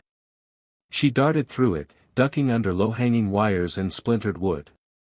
The hallway beyond was narrow and crooked. Light leaked from the walls, sickly and uneven. It smelled of mildew and something sweeter, something rotting. Behind her, the mouths began humming. A lullaby. Disjointed, in broken voices. She didn't stop. The corridor wound tighter around her, squeezing like a throat. Her shoulders scraped the sides. Her breath came in short, panicked gasps. Just when she thought she'd be crushed, the passage widened. She fell forward into a new room. This one was filled with furniture. Rocking chairs that moved on their own, a fireplace that spat out teeth instead of ash, picture frames with photos that changed when she blinked. One showed her as a child, but her eyes were hollow. Another showed her standing in this room, with the stitched man just behind her. She whirled again. He was there. Closer now. His body seemed less stitched than before. The seams were vanishing. "Why are you following me?" she cried. His mirror mouth shimmered again. This time, it showed Garrett. At the inn. Staring at the woods. Weeping. "He fed us," the mirror said. A cold rage welled inside her. That old man had known. Had sent her here. "How do I leave?" she demanded. The stitched man lifted his arm again. This time, a key dangled from his fingers. Old. Rusted. Covered in what might have been dried blood. Elena reached for it. The stitched man didn't resist. But as soon as the key touched her skin, she saw. Every door the house had ever opened. Every soul it had consumed. Every scream buried in the walls. The people it mimicked. The ones who never left. The ones who became part of it.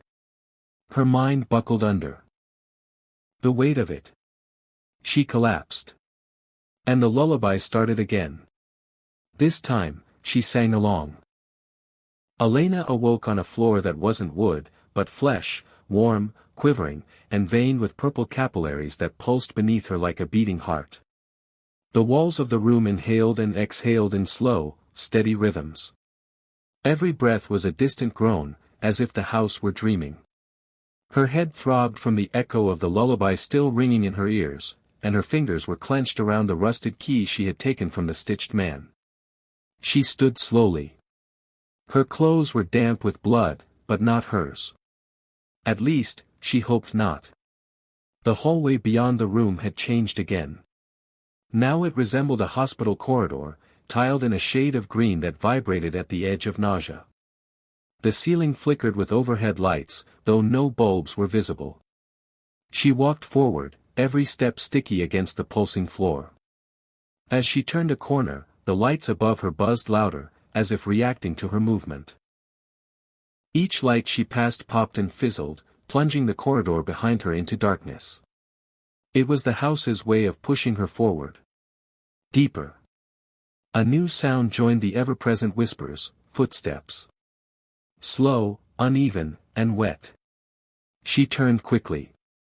Nothing. Then she heard her name. Elena. It was unmistakable.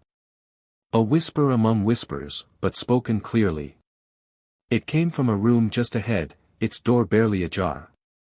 On the other side, darkness. She hesitated, then opened the door.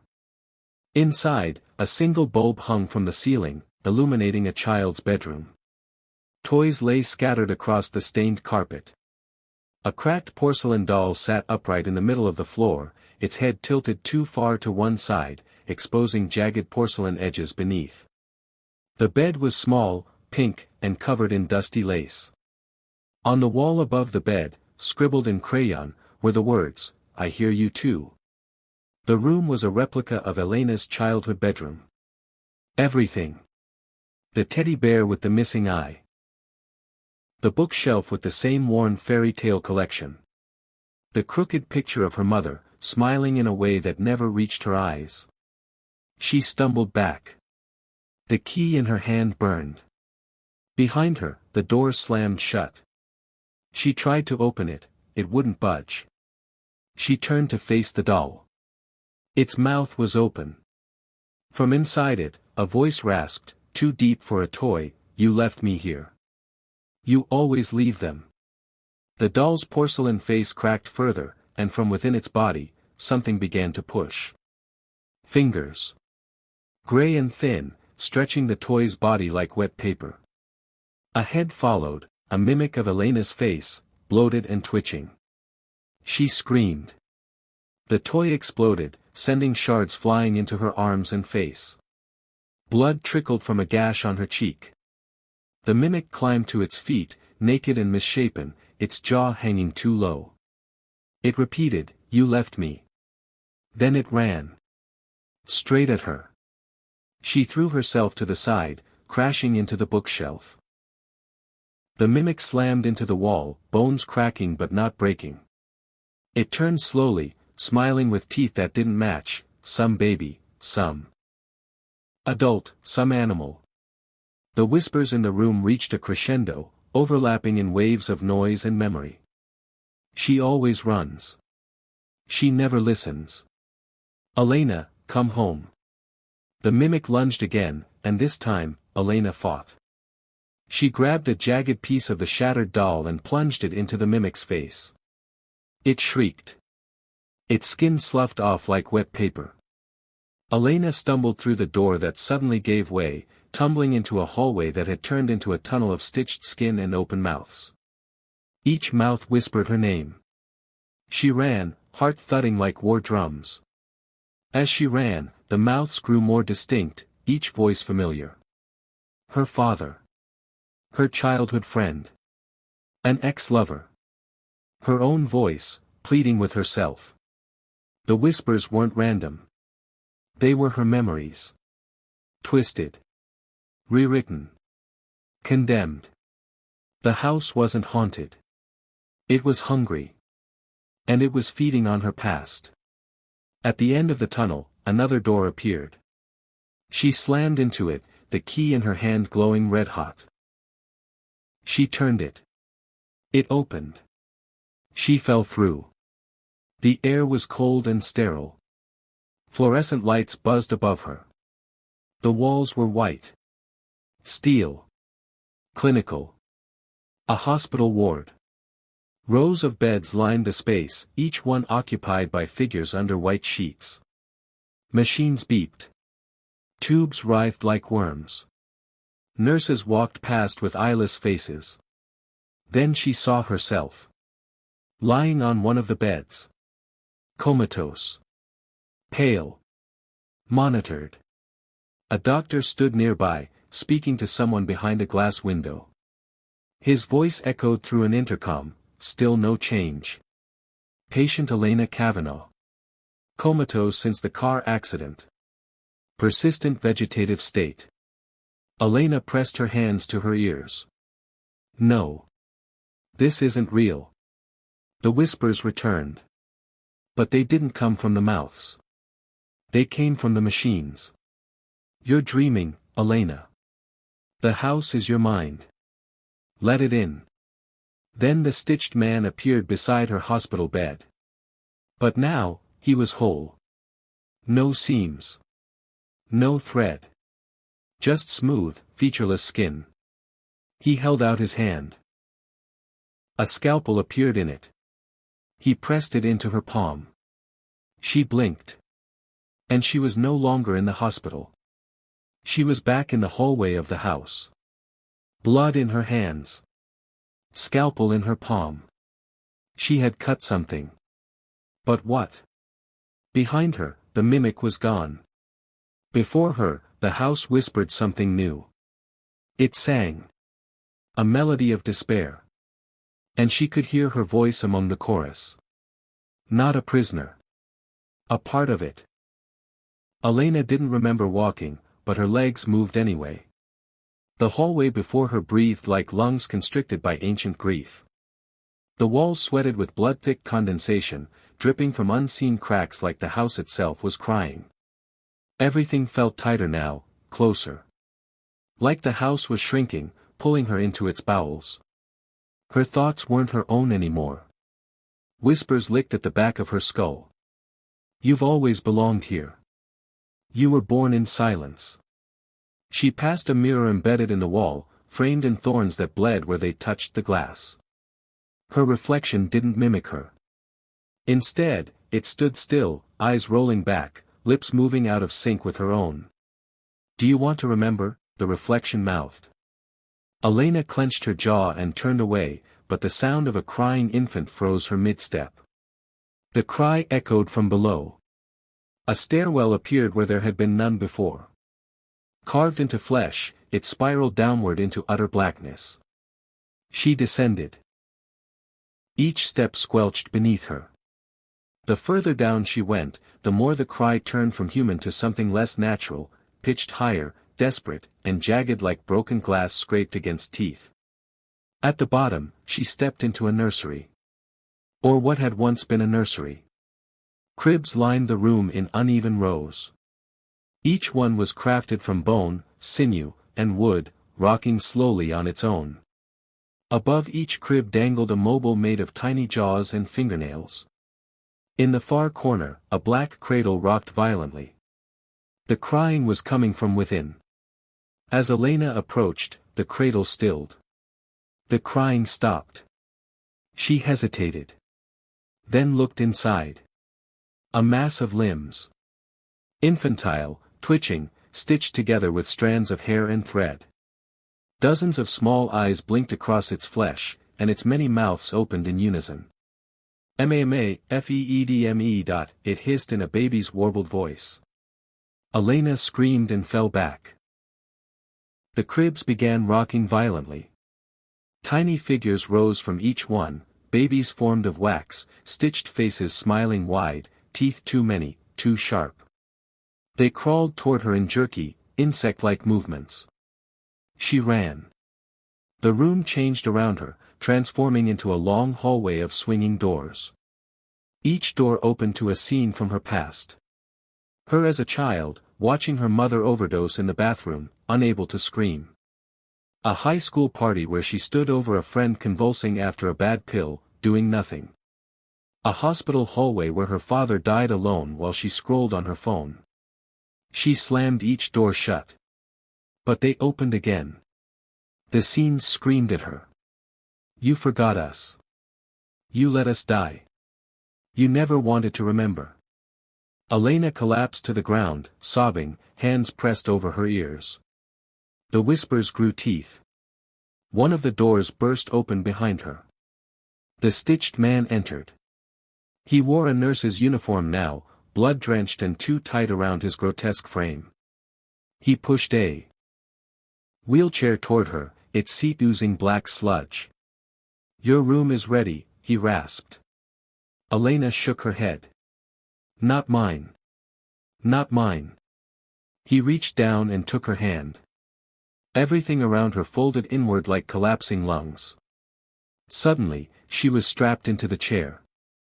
Wheels rolled. She passed hallways filled with her own memories twisted into horrors, each version of herself tortured, screaming, disfigured. At the end was a metal door with her name engraved into it. He pushed her through. Inside was a theater. Dozens of Elenas sat in the seats, watching a projection screen that displayed her life. Every moment of guilt, shame, silence. She was forced to watch. They applauded when she cried. They cheered when she begged for it to stop. The screen changed. It showed a scene she didn't recognize. A child, her child, wandering through the house. Lost. Crying. The stitched man whispered, you left her here. Now she's ours. Elena screamed until her throat tore. The screen went black. The crowd of Elenas stood and began to peel off their skin, revealing identical stitched versions beneath. They turned toward her, eyes glowing with stitched hate. The theater crumbled. Elena ran, crashing through the screen, falling into darkness. She landed in a room of silence. Truly silent. Not even her breath made a sound. This was the heart of the house. Here, the walls were mirrors. Infinite versions of herself stared back. Each one whispered a single word in unison. Stay. One by one, they stepped out of the mirrors. The final Elena remained. She was smiling. The original Elena reached toward the mirror. And the glass shattered, pulling her through. Elena was standing in a room she didn't recognize, except, somehow, she did. The mirror shards from the previous chamber floated around her, suspended midair like orbiting satellites. They spun slowly, showing infinite reflections of herself, laughing, weeping, rotting. The house had split her. Now it wanted to rebuild her. From the ceiling, a throat descended, a long, pink gullet dripping mucus and steam. It hovered over her head, pulsing with the rhythm of a heartbeat. Then it spoke. "We found your silence delicious." The voice was not a whisper now. It was many, male, female, child, beast, speaking in layered unity. Elena backed away, but the room bent with her, stretching like rubber, walls twitching as if they resented her motion. "Why did you come here, Elena?" She screamed, but her scream was eaten by the room, no echo, no sound. The only thing she heard was the voice. "You came because you remembered." The throat widened. A hand emerged. It held a tape recorder. Elena took it, trembling. There was a play button. She pressed it. A young girl's voice, terrified, pleading, filled the air. "Please, Mommy, please don't leave me. I'm sorry. Please." The tape clicked off. She dropped the recorder. It dissolved into black sludge. The voice whispered from the walls, "Do you know her name?" A surge of nausea crashed through Elena. The memory tried to surface, but something in her brain had dammed it, choked it into repression. Then the walls opened. She stepped into a nursery again. Not warped. Not surreal. This one was real. Clean. Pink walls. Sunlight filtering through yellow curtains. A crib. A stuffed bear. A photograph on the dresser showed Elena cradling a baby. Her hand trembled as she picked it up. Written on the back. Elena and June, 2008. June. The name hit her like a blade. She staggered. The memory flooded in, soaked in tears and guilt. The crying. The endless days without sleep. The deep, crushing postpartum depression. The night she left. Telling herself she'd return. But she never did. She had forgotten her child. Not by accident. By design. Her knees buckled. She screamed again, but this time, her voice returned. The house shook. The air cracked. And behind her, the stitched man entered the room. But he looked different. Taller. Limbs thinner. Skin stretched tighter over bone. 100 mouths blinked open across his chest, each one hissing. He pointed to the crib. Inside, the mimic child lay again. Bigger now. More human. But wrong. Its face flickered with June's features, then Elena's, then something inhuman. "She lives here now," the stitched man said. Elena lunged for the crib. The child hissed and clawed at her arms, sinking sharp nails into her flesh. But she didn't stop. She lifted it. It screamed. The stitched man's body erupted in flames of black fire. "You cannot take what you gave to us." Elena ran. The house warped. Hallways stretched into intestines. Doors became gnashing jaws. The ceiling poured mucus. Voices screamed in 100 languages. But she kept running. The mimic child bit her shoulder. Blood poured. Her vision blurred. But she held it tighter. At the end of the hallway, a door she hadn't seen before. Wooden. Carved with June's name. The key. She still had it. It burned in her palm. She shoved it in. Turned. The door opened. Light. Real light. She stepped through. The house screamed. A deafening roar of 1,000 stolen souls crying out in hunger. Then. Silence. She was standing in a forest. Cold wind on her face. The child in her arms had gone still. She looked down. It was no longer the mimic. It was June. Sleeping. Breathing. Alive. A memory reformed. The car accident. The coma. Her mind had retreated, locked her inside the house built from her guilt and silence. She had finally faced it. She fell to her knees, sobbing. June stirred, eyes fluttering open. "Mommy?" Elena held her close. "Yes. I'm here." The house was gone. But its whispers still echoed faintly in her mind. "You fed us well. You may leave, but a piece stays behind." Elena awoke in a hospital bed, white light pouring through the blinds. Machines beeped slowly beside her. A nurse noticed she was awake and rushed to call a doctor.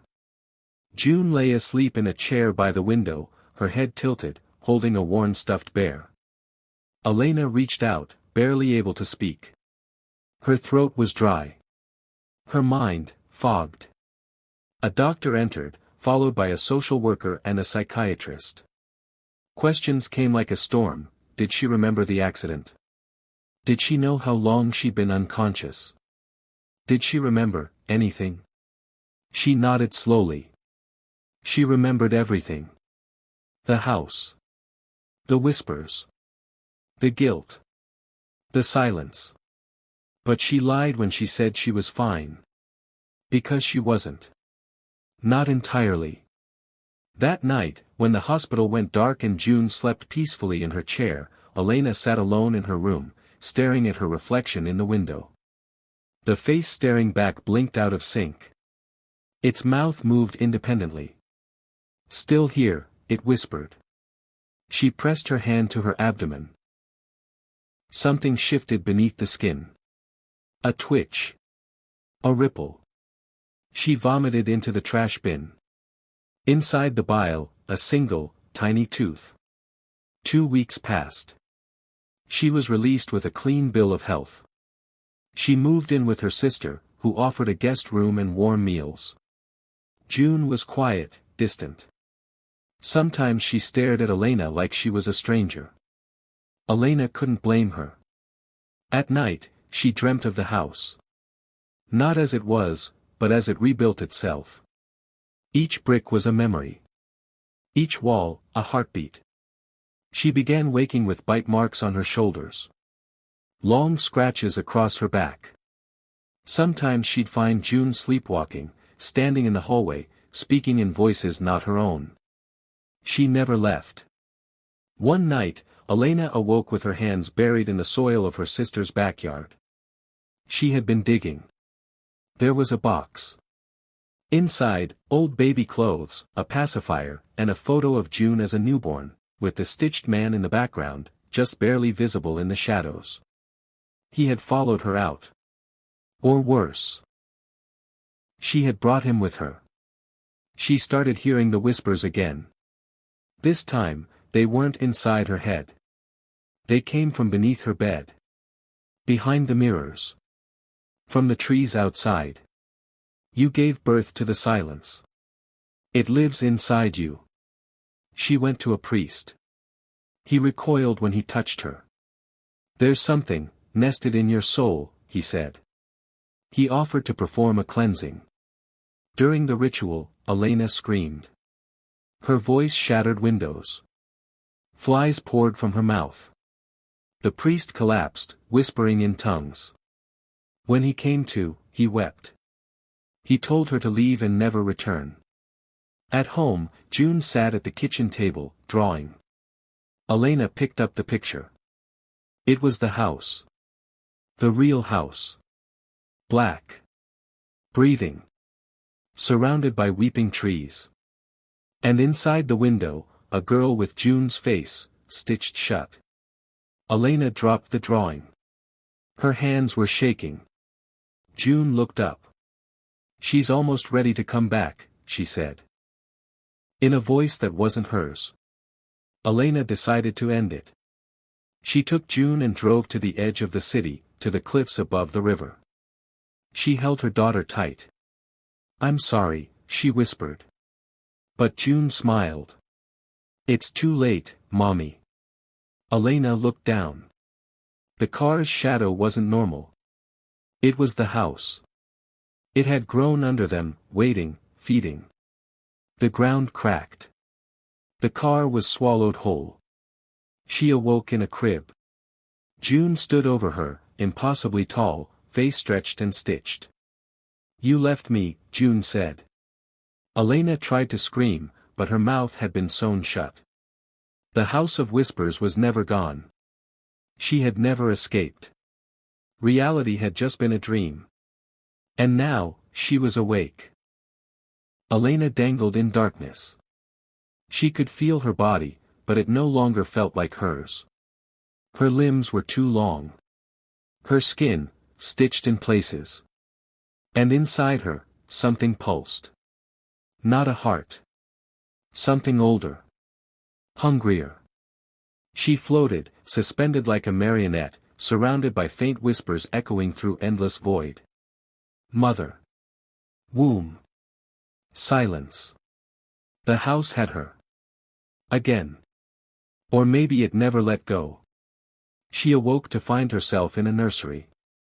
The same one. Walls dripping with black mold. The crib held a bundle. It twitched. A mobile spun above, playing a melody in reverse. Twinkle, twinkle, little screams. She stood, drawn to the crib. Her feet left smears of blood on the floor. Her skin split open with every step. Inside the crib, June. But this June had no face. Just an open mouth, forever screaming, lined with teeth like needles. "You let me rot here," it gurgled. Elena backed away. The walls closed in. The mobile twisted into a spider, dropped, and clung to her chest, legs burrowing into her flesh. She tore it off, screaming. The door burst open. The stitched man returned, massive now. 30 feet tall. His arms dragged the ground. His mouth opened vertically across his torso. Inside, thousands of children's voices screamed. "You birthed the silence. You belong to us." The house itself was changing. Becoming a living thing. The floors throbbed. The ceiling wept. The walls gnashed with bone teeth. And Elena was changing too. Her fingers lengthened into claws. Her eyes multiplied across her cheeks. She looked into a shattered mirror. She was becoming the stitched woman. In the depths of her mutating mind, something snapped. "No more," she growled, her voice layered and broken. She lunged at the stitched man. They clashed in the hallway of flesh, walls groaning around them. She tore at his stitches. He screamed as black ichor sprayed, melting the walls. She ripped him open. Child by child, freeing the souls trapped within. They swirled like fireflies, whispering thanks as they fled. But the house shook violently. "You unstitched the root," it shrieked. "Now we all die." The structure collapsed. The floors buckled. Elena ran, her body half human, half nightmare. June's faceless form crawled after her, whispering in reverse. Every room she passed showed pieces of her memory, every scream she ignored, every day she chose absence, every silence she let grow. Until finally. The front door. Still wooden. Still locked. But now, she understood. She reached into her own chest. Pulled out her heart, twisted and whispering. Fitted into the lock. Turned. The door opened. Light. She awoke in her bed. Daylight through the window. June beside her, peaceful. Real. But the silence in the house remained. Years passed. Elena never spoke of the house. But she never stopped hearing it. At night, she'd find June drawing again, always the same house, always getting bigger. One day, June spoke without looking up. "They miss you." Elena took the picture. Now, she was in the window. Watching. Waiting. And far away, in the silence between heartbeats, the house still whispered. We are never done feeding. The end.